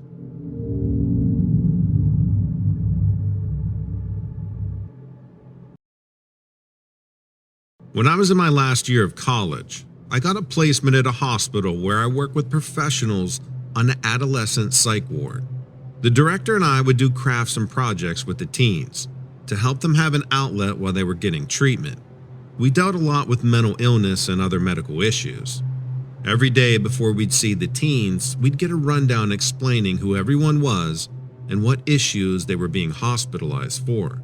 This one night, we were given the usual report, and the nurse mentioned one teen in particular. This girl, who I'll call Joni, had all of a sudden just stopped talking and started to act really out of character. She wouldn't respond to family, friends, or doctors or anyone. She was hospitalized because they became concerned about her harming herself, and they were trying to ensure she was being watched 24/7. They were worried that she was experiencing some type of psychosis. From what I was told, they had checked and ruled out a brain tumor and other possible physiological causes and found nothing abnormal. This was a very old hospital with dark hallways, poorly lit rooms, and the most creepy atmosphere I've ever experienced. It looked like a hospital you'd see in a horror movie. When I walked down the hallways, I remember always being scared something would jump out at me because there was a lot of blind spots because it's a very old layout. Anyway, this night in particular, the director and I were getting things together for the residents in the kitchen room where we always did our activities. I was sitting close to Joni and tried to initiate conversation, but she would just stare at me blankly. The director tried as well, and Joni would not respond. Every now and then, she would just look at us and laugh loudly or smile at me with his glassy eyes. The doctors had tried all day to get her to speak, and she said nothing, so I just chatted and tried my best to include her, even though she wouldn't really engage. I started to doodle on a piece of paper while talking with some of the other teens. On my paper, I just randomly wrote down "hi" and drew a design around it, not even really thinking about what I was doing. Almost immediately after I wrote the word "hi," Joni picked up the pencil and wrote "hello." I was shocked, to say the least. I was the first person in days she attempted to communicate with. I didn't know if it would work, but I wrote "how are you?" and she actually wrote an answer. I was blown away. We exchanged a couple questions and answers. Within a few minutes, this girl and I had written almost a page of conversation, and she was communicating through writing with no trouble. Couldn't believe what was happening. I was getting all of this info from a girl that everyone thought was unreachable. We communicated through writing for what seemed like hours, but it was probably just about an hour. While I was asking her how she was feeling about being in the ward, she admitted through writing that she was scared. I kept going, trying to see if she was scared because she was in a strange place, or missed her family or what. But she wrote that it was because she saw people in the room with us. Obviously, there were people in the room with us, so I asked why the people in the room scared her. She wrote, "because they're dead." I swear when I read that, it felt like my stomach hit the floor. I looked up from the page we were writing on, and she looked at me and then turned her head and stared at the door. No one was there. I mean, I didn't see anyone there. Joni stared at that door for at least a minute, and I swear she saw something there. I was more freaked out than I can even express. I'll never forget the look on her face. Whether or not there was someone there, Joni could definitely see someone. I tried to relax myself, and once I got her attention back, we started communicating again through writing. We talked this way until 9 p.m. when my shift was over. She said that the dead people kept their distance from her when other people were around, but when she was in bed at night, they surrounded her and warned her not to even speak or they'd take her away. When I was leaving, I thanked Joni for speaking to me. I collected the papers we had written on, and I showed the entire conversation to the director and the nurse in charge. Everyone on duty was freaked out by what it said. They assured me that the pages would be passed along to the psychiatrist the next morning. I was filled with so many emotions. I was happy I had spoken to her, and she was honest with me, but I was really scared and shaken up. I got home and I remember walking into the living room, and my roommates knew right away something was wrong. I was shaken and blurted out everything that had happened. They were supportive but also freaked out by the situation. I had never been happier to have roommates. If I'd gone home to an empty place, I probably wouldn't have slept at all. Sadly, because of the schedule I had and all the different shift changes at the hospital, I didn't see Joni again and never found out what the final diagnosis was for her. I still get the chills when I think about that look on her face that night when she stared at that door. I don't think I'll ever shake that feeling. I just hope she got the help that she needed.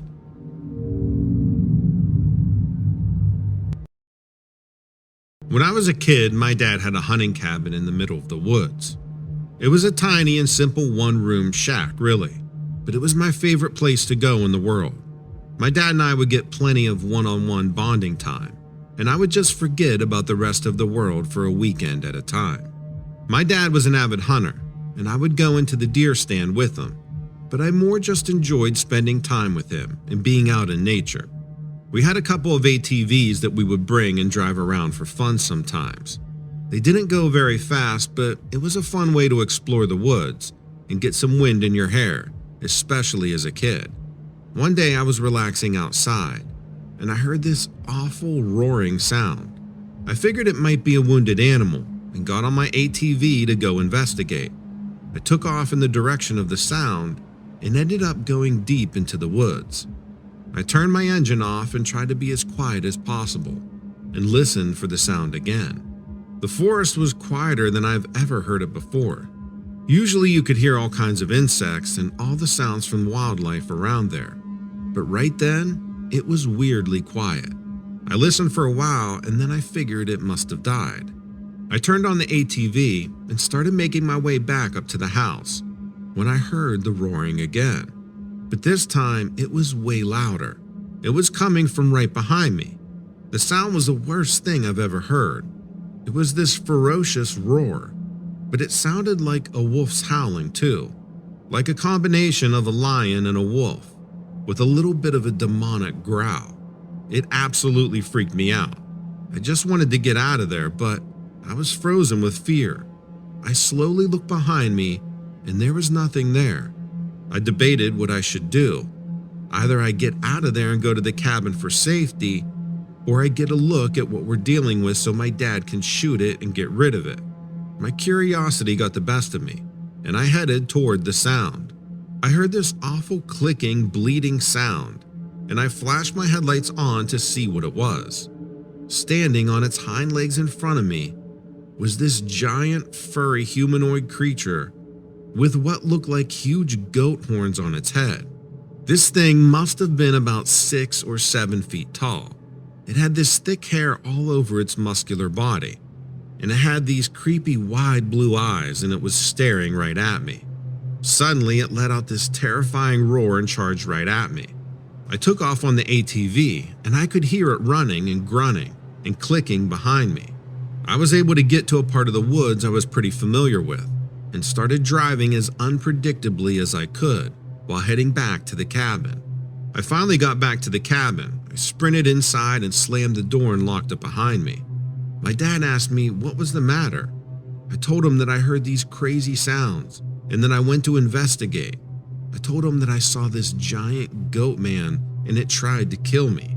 I didn't think he'd believe me at first, but when he heard its demonic roar outside the cabin, it was close enough that we actually felt the vibrations of its horrific sound. My dad grabbed a shotgun and charged outside to shoot this beast, but it was nowhere to be found. He told me to stay inside and lock the door, and he walked around the cabin to try to find the beast. About 15 minutes passed, and he came back in and said he couldn't find a single trace of this creature. He asked me where I first found it, and I tried to tell him where, but I was pretty shaken up. We made our way down to where I'd first seen it, slowly and quietly. My dad had the shotgun and the flashlight ready. We eventually made it all the way down to the spot, but the creature was still nowhere to be found, and my dad couldn't track him at all. We made our way back to the cabin and I told him what the thing looked like. We researched it, and in about a week later, to my astonishment, there are thousands of accounts of people around Maryland and Pennsylvania and Texas who have all seen this tall, half goat, half human. It's famously referred to as the Goat Man. I couldn't believe it. The physical description of what all these people saw matches what I saw. 7 feet tall, muscular, fur all over its body, huge goat horns, and wide set eyes. They also claim that they heard the same thing I did, this bleeding, clicking, roaring, and howling. It was very validating to hear that so many people had the same experience as me, but it made me wonder why this information wasn't more well known. Is it possible that the people in power are trying to hide the existence of such creatures from the public in order to control us?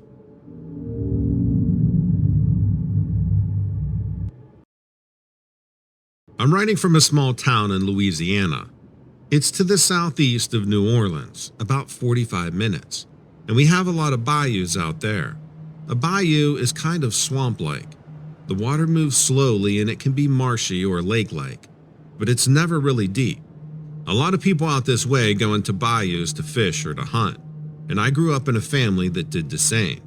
My uncle actually ran a business that took groups out into the bayou on an airboat. It was a really small business and mostly for sightseeing alligators, which are very common in Louisiana waterways. If you're from the area, you're familiar with the general safety around alligators and know just how prevalent they are. It's not really a concern for the locals, but tourists love seeing alligators. And it was a quick way for my uncle to make money and to get to spend his days outside. When my uncle was running the airboat, usually 4 days a week for a few hours a day, I was in college a few hours away and would come home on the weekends.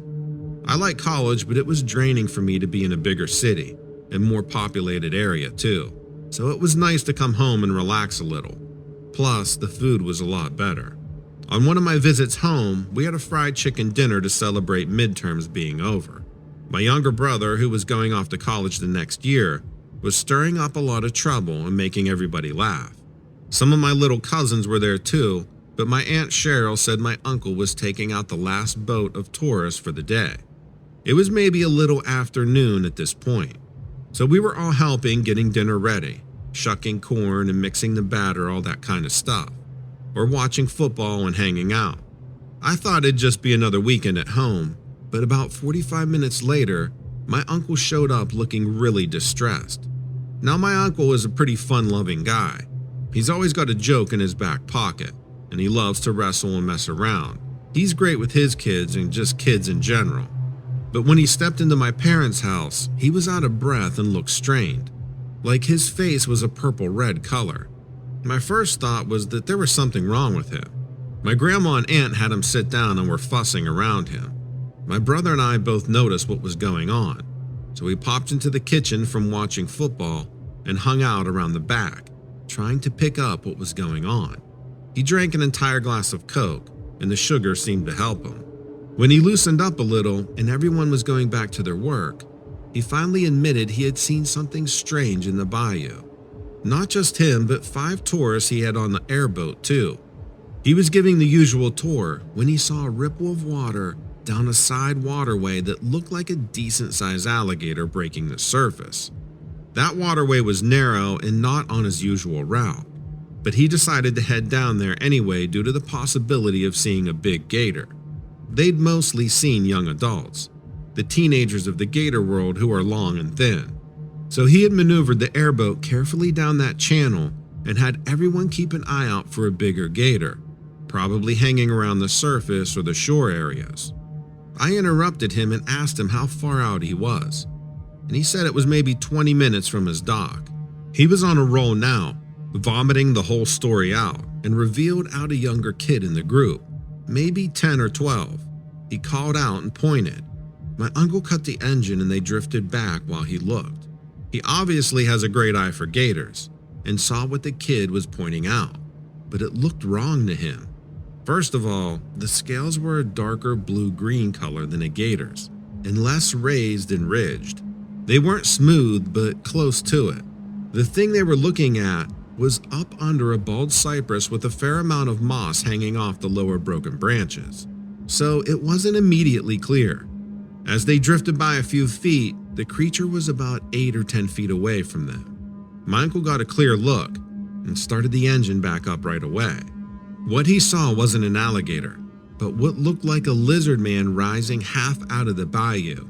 He was reaching up and gripping the cypress and trying to hide his face, but my uncle could see that his arms were human arms with webbed hands. Not the awkward short legs of a gator. It was harder for him to see the face, but he saw a hole on the side of the head that many lizards have as ears, and a snout that was much shorter than a gator's, and like I said, less ridged. The creature was obviously trying to avoid being seen, and my uncle was freaked out, so he drew everyone's attention to the other side of the channel. But a last glimpse showed him that the lizard man was wearing a very tattered shirt and was soaked.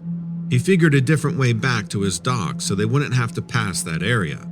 I asked if it was because he wanted the creature to escape, and he said yes, but I think he also just didn't want to see it again. Not too long after that, the tourist season died down a bit, and I was back at college. My uncle eventually decided to shut down his business and work as an auto service tech instead. He's happy he stays busy now, but that thing must have really freaked him out because he loved going on the bayou.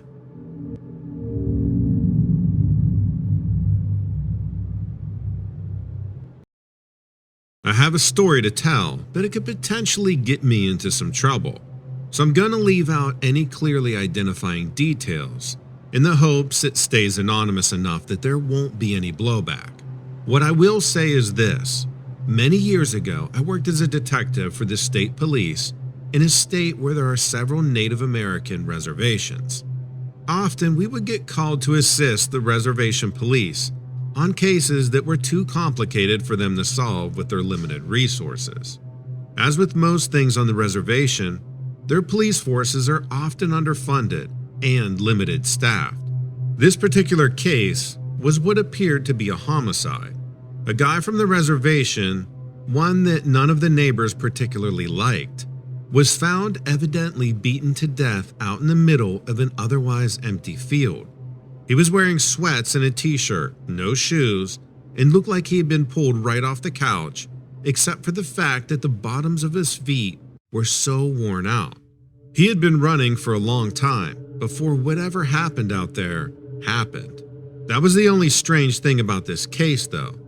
It had rained earlier in the day, and we were able to find his footprints in the mud several places leading from his house to the open area where his body was found. The back door of his house was wide open when we got there, and his bare-footed tracks were in the mud right from the start. He hadn't been pulled off the couch. He was chased off the couch.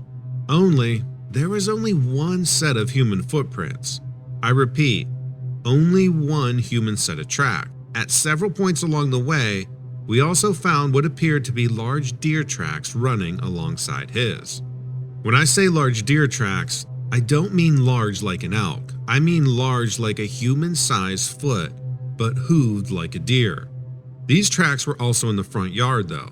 In fact, right by the living room window, which had been shattered from the outside.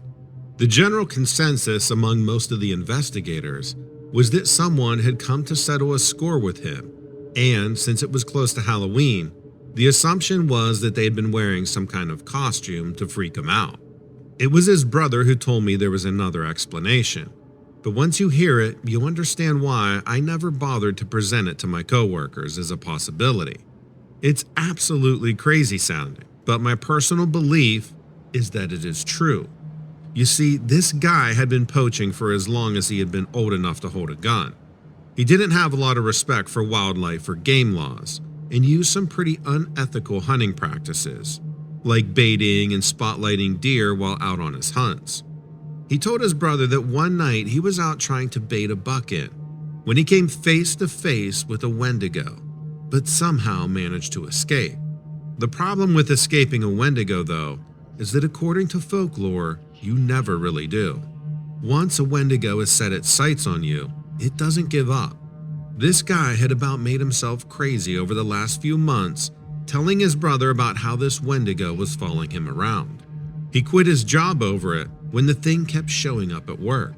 He'd even stopped leaving the house for the most part, and had been pretty close to a hermit status at the time he was killed. The brother's thoughts was that the Wendigo got tired of waiting for the guy to come back out of his house and took matters into its own hands, breaking out the front window and running the guy out the back door. I know what you're thinking. The guy was a kook afraid of a Wendigo. The proof for me is in what was found in the broken glass of that broken window. Not only was there blood and short deer hairs all cut up in the glass, but at one place in the shattered remains of the glass, there was a thin strip of satin, the exact kind you pull off a deer's antlers.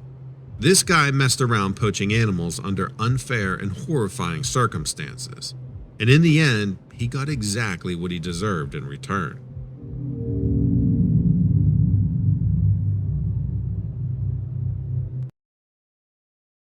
In the winter of 2002, I was a police officer in Athens, Ohio, home of Ohio University. As any cop in a small college town will tell you, Thursday nights can get a little wild. Most of the kids leave campus on Friday night to head home and visit their parents. So Thursday nights reign as party nights on campuses. I want to say it was mid-December and the last Thursday before finals week and subsequent Christmas break, making it the wildest Thursday night of the year. Ohio University is home to 4 fraternities and 3 sororities, Needless to say, most of our Thursday night calls centered around the inhabitants of one of the more popular frat houses. In recent months, most of our calls to that fraternity had been centered around a series of practical jokes played on the elderly man who lived across the alley. He had made a few noise complaints, and it had created a sort of an ongoing battle between him and the fraternity.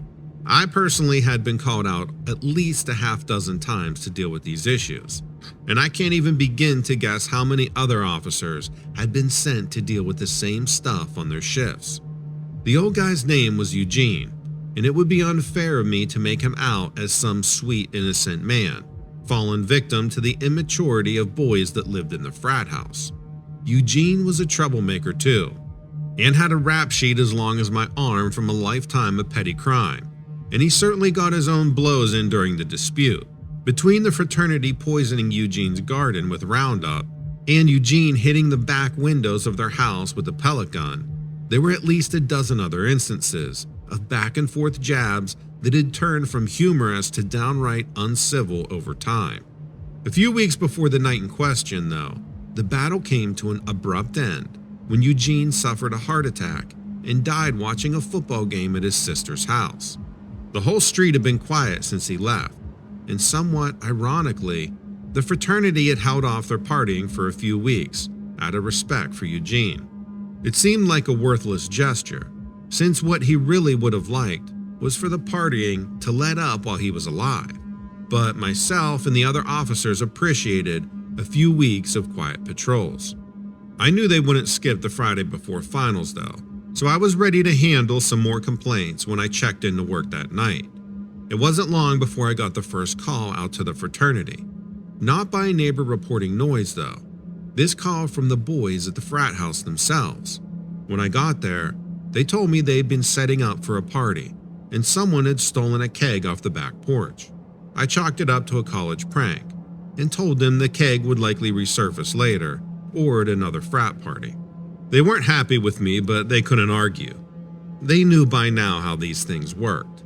I got back into my car and answered a couple more calls, a domestic dispute across town, and a Christmas tree that had caught fire. Then I was getting ready to park and wait for my next interaction. I got dispatched back to the fraternity a second time. Again, the call came from the frat boys themselves. When I got there, everyone was huddled in the living room, toward the front of the house. The back door, which faced the alley, had been blown right off its hinges, and was laying flat on the floor in the kitchen. The door facing and all was still attached. I asked what happened, but nobody seemed to really know. They were hanging out and drinking, they said, when suddenly the whole thing flew into the house like a gust of wind had hit it, but there hadn't been any strong winds. The streamers on the back porch were still undisturbed. I looked at the door and there was no evidence that it had been kicked in. It was really puzzling to me. And I was beginning to wonder if the partiers weren't playing a prank on me. It was about that time that someone who was standing and looking out the hole where the back door used to be noticed someone walking in Eugene's backyard. I turned and looked just in time to catch it too. It was clearly a person hunched over and sneaking behind the old shed behind Eugene's place. So I called out for them to stop. I knew nobody was supposed to be over there. I talked to Eugene's sister just the day before, and she told me she wasn't planning to start cleaning the house until after Christmas passed. The figure never came back though, nor did they emerge from the other side. I decided to head over and have a look. The snow had been falling on a few separate occasions since Eugene passed, and his backyard was blanketed in snow. There weren't even squirrel tracks anywhere to be seen, and certainly not adult human footprints either. There was no person hiding behind the shed, and there was no indication that anyone had been over there at all. I shrugged it off, thinking maybe me and the witness both had been seeing things, shadows from all the Christmas lights and trees around the area. But as I turned with my flashlight, I caught a glimpse of something through the window of the shed. There on the floor in the middle of that locked shed sat the stolen keg from earlier. I knew it was the same keg because their fraternity name was written in black marker on the side of it when they put it on reserve. I never told the kids, I just left it there and let Eugene have the last word.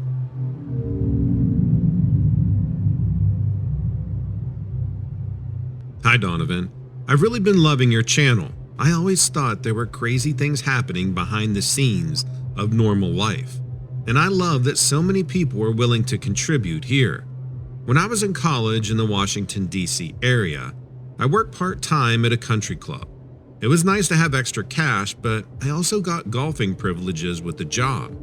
One night we were closing up, which entailed cleaning the last few things and setting things out for the morning. I was working in the dining room and looking out the window. Outside the room we worked in was a small hill that overlooked a golf course. I saw that my coworker had apparently finished what he was doing and was out there messing around with a club at the top of the hill. The window was open and I heard him calling down and asking us to come look because he thought he was seeing things. There were around 4 or 5 of us that night, and we climbed up the hill and looked off down the course. It was a typical clear summer night with a fair number of stars out, but one of the stars looked too close and it was moving. At first we figured it must have been a plane, but it was changing directions in a way too extreme of a fashion. It would hover and then dart all the way across our field of view. We couldn't tell how far away it was, and we couldn't rationalize how any conventional aircraft could do what we were seeing. After watching it for a good 5 minutes or so, we convinced ourselves that maybe it was just some kind of optical illusion or something. We left the hill and finished up closing. When we were done, we went up the hill again to see if it was still there. It was. And now it was either brighter or it was closer. At that point, we decided we wanted to stick around to watch this thing. A couple of the people that we were with went inside to get food for us, and the rest of us just sat down on the hill and watched. For another 15 minutes or so, we watched this thing go from side to side across the sky, and then it hovered in place. And we all agreed it seemed like it was getting closer. At around the time our friends came back, the light changed. It seemed like it was spiraling. It was definitely getting closer. It seemed to be coming toward the country club, but then it suddenly stopped in midair. Its lights got bigger and bigger. It very rapidly appeared to be losing altitude, and then again it just stopped, switching directions completely and then accelerating faster than anything I've ever seen in the complete opposite direction. We were mesmerized. We ate our food, and when we were done, for some crazy reason we decided to start running toward it to see if we could get a better look. We ran down the hill and up the fairway toward the light. It veered over the woods alongside the course, and we ran after it. At this point, we were following it, and the woods were lit up enough from the glow that you didn't need to worry about running into the trees. We were all excited and yelling about what it could be, but I think that was mainly to cover up the fact that we were all actually really nervous, but no one wanted to admit it. All of a sudden, it stopped and zoomed down sort of above us. Not directly, but enough to really freak us out. And then it just hovered there. It was low enough now that we could see these 5 red circles on the bottom. There were 2 circles sitting above 3 others, like in a trapezoid shape. It was making a loud sort of thrusting sound. After it hovered there for a few minutes, the light shut off and it went completely silent. We could still see the shape of where it was, like a pitch black darkness above us. And then after a few more minutes of just hovering there, it zoomed off over the horizon with these 5 red lights at the rear. It flew like a rock from a slingshot. It was over the horizon in just a few seconds. In the dark, it looked like a short, fat triangle, and then there was nothing. We were all gasping from running. While we were standing there trying to make sense of it all of a sudden these 2 fighter jets flew over at extremely low altitude, right over our heads. About 3 minutes later, we all saw multiple military jets and helicopters traveling in the same direction the lights had disappeared. At that point, we all just silently agreed to go back to the club. Of course, we never saw anything mentioned on the news or anything like that. I've thought about it often over the years. I still keep in touch with a couple of the people that I was with that night, and we all have the same memory of what happened. I doubt we'll ever get any satisfying answers about all the covert stuff that must be going on out there, but I kind of want to see something like that again. I'm always checking out the night sky just in case.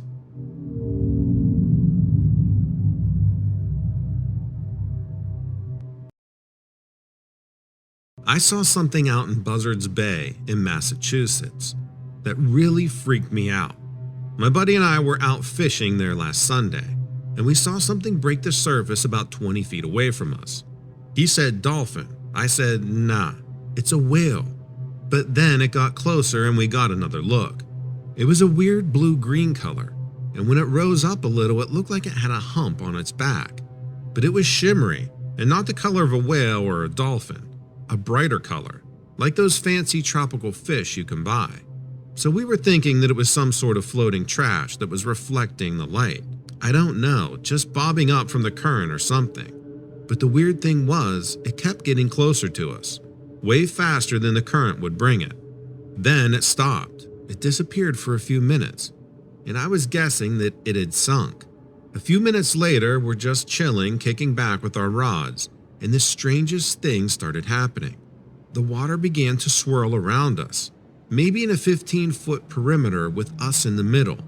Little waves cresting and going in a circle around us. I never saw anything like it, and neither had my buddy, because he sat right up saying, "What the hell?"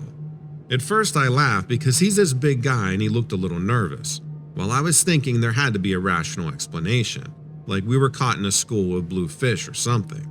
But it started getting closer, like the circle was closing in on us. The waves going around us seemed like they were getting taller. Not really tall, but rising enough to make me put down my rod and grab the side of the boat. Now, my boat ain't big. It's a 16-footer, but the force from whatever this was started making the boat swivel too. We weren't spinning fast or anything, but we were doing a circle. By then, we were both like, what the hell is going on here? And I said, you want to get out of here? And he said, yeah. So I tried to fire up the motor, which is a 60 horsepower Yamaha 4-stroke that I just got a year ago. That thing's never given me any trouble, but it wouldn't start. I mean, completely dead. The water was choppy and the boat had started rocking a little, because the waves were spinning us faster around. I just gave up on the motor after about 8 tries, because I was freaking out now too. We just needed to move now. I grabbed an oar and he grabbed the other one, and we paddled right out of that spinning circle. I was pretty relieved because I had this terrible fear that the waves were going to get higher and trap us in. Yeah, I know that sounds ridiculous, but you had to be there. We waited a few minutes and couldn't even see the whirlpool thing anymore, and my buddy said, "You want to go in?" I'm thinking that's a long way to paddle, and pretty soon someone's going to come by. It's a well-traveled area, and they could give us a tow. And the weirdness had disappeared, right? So I just said, let's wait, and we cast out our lines again. It was just like 2 minutes later that something big took the bait, and my rod bent almost double. I'm thinking it's a striper. You know, it was only 5 years ago when that fella caught a 65-pound striper right here in Buzzards Bay. Whatever it was wicked big. I was afraid if I didn't tire out, my rod was going to snap. So I let it run a bit, then reeled it in some. I did that a few times. It started going soft, getting tired, so I took up a lot of slack all at once, pulling that sucker in right quick before it caught a second wind. It got closer and closer, and the damnedest thing started happening. The whirlpool thing was back, circling around the boat. I was like, screw this, I'm still getting my fish, so I just kept pulling it in. But then suddenly, I could see what I'd caught.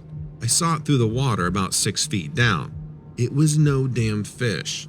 This thing had a bunch of legs like an octopus, maybe not 8. I wasn't stopping to count, but more than 4, almost like tentacles. And it was this iridescent color between blue and green. The body wasn't round either. It was long and skinny and tapered on one end. I yelled to my buddy to get his camera ready. I needed him to get a picture as soon as I brought the thing up, because I could already tell this was going to be one of those times no one will believe you unless you got a picture. So he grabs his phone and leans over the side a bit. Then he sees it and says, "What in the hell is that?" As soon as he says that, the thing rolls over, and I can suddenly see its head. I couldn't believe it, even though it was right in front of me. This thing had a face. Not a human face, but not a reptile face either. Like a human-reptile crossbreed. The only reference I can think of is the creature from the Black Lagoon. except it had all these crazy tentacle legs. The thing was looking right at me with these big flat black eyes, and I froze. I stopped pulling. I didn't want this thing any closer, no way. But I yelled to my buddy, "Take a picture through the water now." As soon as I shouted, one of the legs came right up and smacked hard into the side of the boat, right next to where my friend's leaning over. I swear I thought this thing was going to grab a hold of him. He stumbled back, dropping his phone and making us rock so hard I thought we were going to capsize. That's when I let my rod go, crouching down and hanging on with both hands, because no way did I want to be in the water with that thing. The boat steadied, so I leaned over to look over the edge just a little. I couldn't see it anymore. It must have dove down once I let the rod go. But I decided to cut the line. My buddy yelled, "What the hell are you doing?" But man, that thing looked meaner than an eel and must have weighed 80 or 90 pounds. Just judging from its creepy face and the way it moved, it seemed to have intelligence. I wasn't going to play around with it. That was some sort of supernatural something, and I didn't want to mess with it. Anyway, the whirlpool around us was gone now too, so maybe it created that somehow. Or maybe there was more of them around us. Geez, that's a scary thought. Okay, and another weird thing is, when I tried to fire up the motor a minute later, it worked. It cranked up on the second try. Maybe a coincidence. Well, that's it.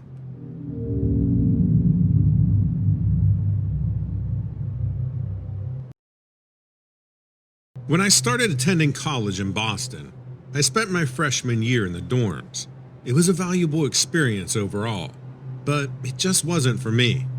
I didn't realize what an introvert I was until I was surrounded by people and activity 24/7. So I decided to find an apartment for my second year. After a bit of looking, I finally found someone who seemed compatible who was looking for a roommate. The place was a little farther from the college than I liked, but I decided to go with it. Before I signed the lease, my roommate told me that the building was built on the site of an old mental hospital. She said she wanted me to be fully informed ahead of time. I guess I thought it was a nice gesture, but I also wondered if I had been better off not knowing. I asked her if that information had affected her somehow.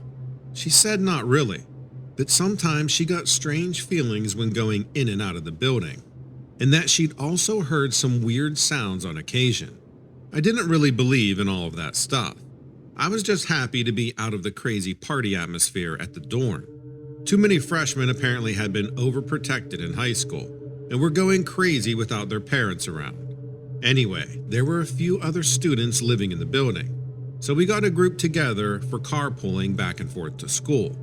One evening, we had all decided to go into town.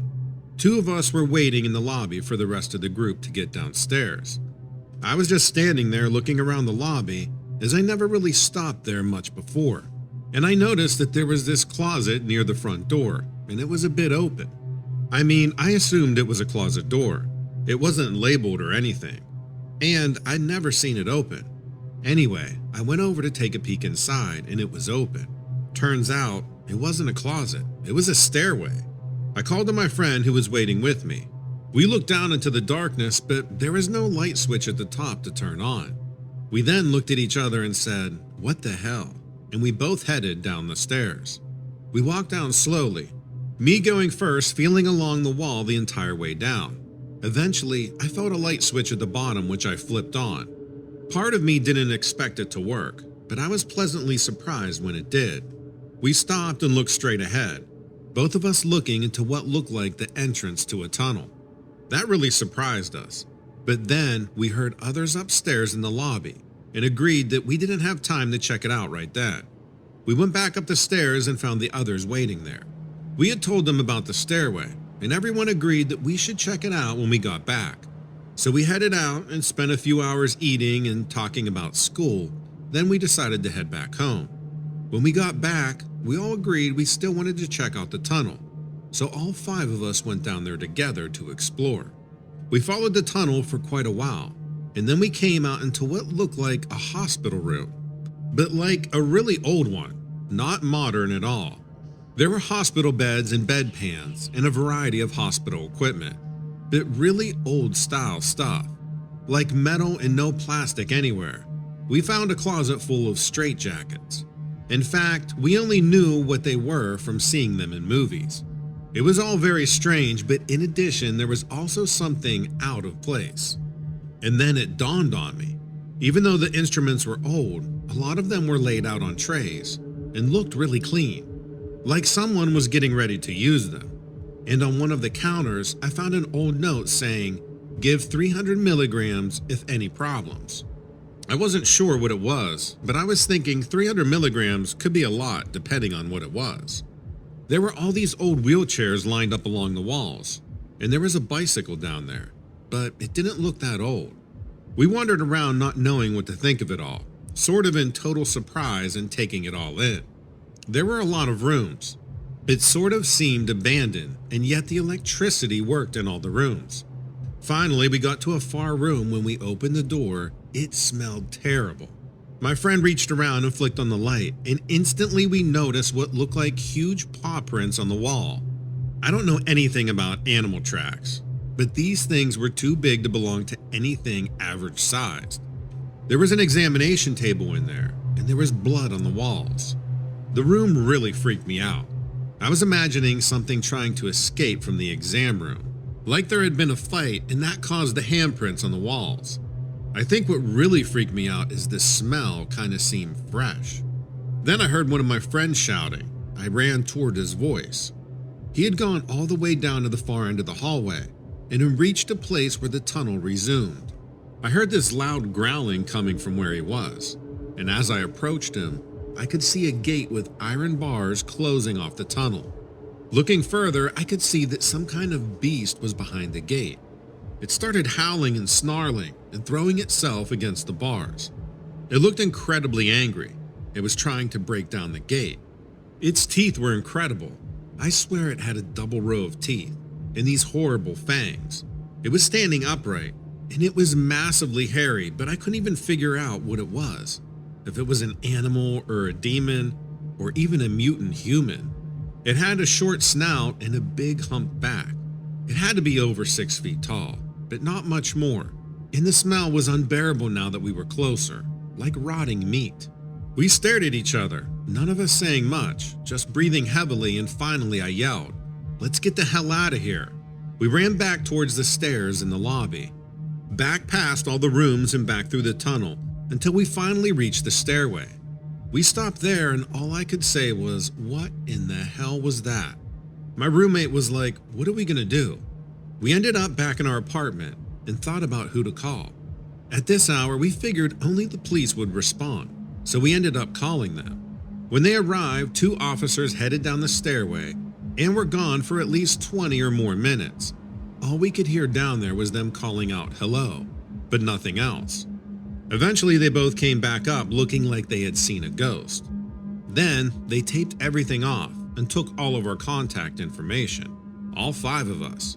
They sent us back upstairs and said they would get a hold of us later, but we never heard from them again. We tried to access a police report about that night, but we can't find anything. We were told that someone will get in touch with us about it, but we were never called. We've tried going there and getting it ourselves too, but everything just leads to a dead end. Some of us have even given up and moved on, but me, I'm going to keep trying to get some answers.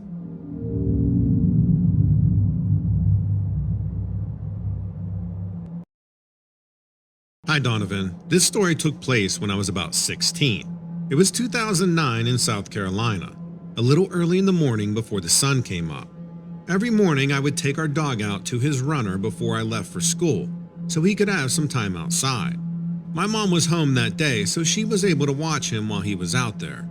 I noticed while on the way out to the runner, I saw over the trees to my left a set of 3 lights spaced out evenly that I had never seen before in that direction. We lived in a very rural area, so there were no big buildings, no water towers in that direction, nothing other than woods. I'd lived there for years, so I really know what's in that area. I noticed them since the lights weren't that far away. I tried to listen to a sound as to try to figure out what those things were. Being down in South Carolina, we do have a lot of naval and air bases in the area, so I tried to see if it was some type of plane. even though the planes I've seen never had those type of lights. I should also mention that the lights did periodically turn off and came back on in order from left to right. I stood there quietly for about 3 minutes staring at these lights, noticing that there's no sound. They don't move in any direction. I eventually had to take the dog to the runner so I could catch my bus in time. So the runner was about 25 feet away from the spot I was standing in. From the runner, I could not see the area where the lights were, so I made sure to clip him quickly and run back to the spot so I'd have a chance to watch it for another moment before my bus came. It was a very short span of time, I'd say about 30 seconds, and by the time I rushed back to the spot, the lights were gone. With the lights I've seen from other people's encounters and pictures, I can definitely say that this was a UFO spacecraft, and also my first that I've seen. I've never saw those lights in that area again.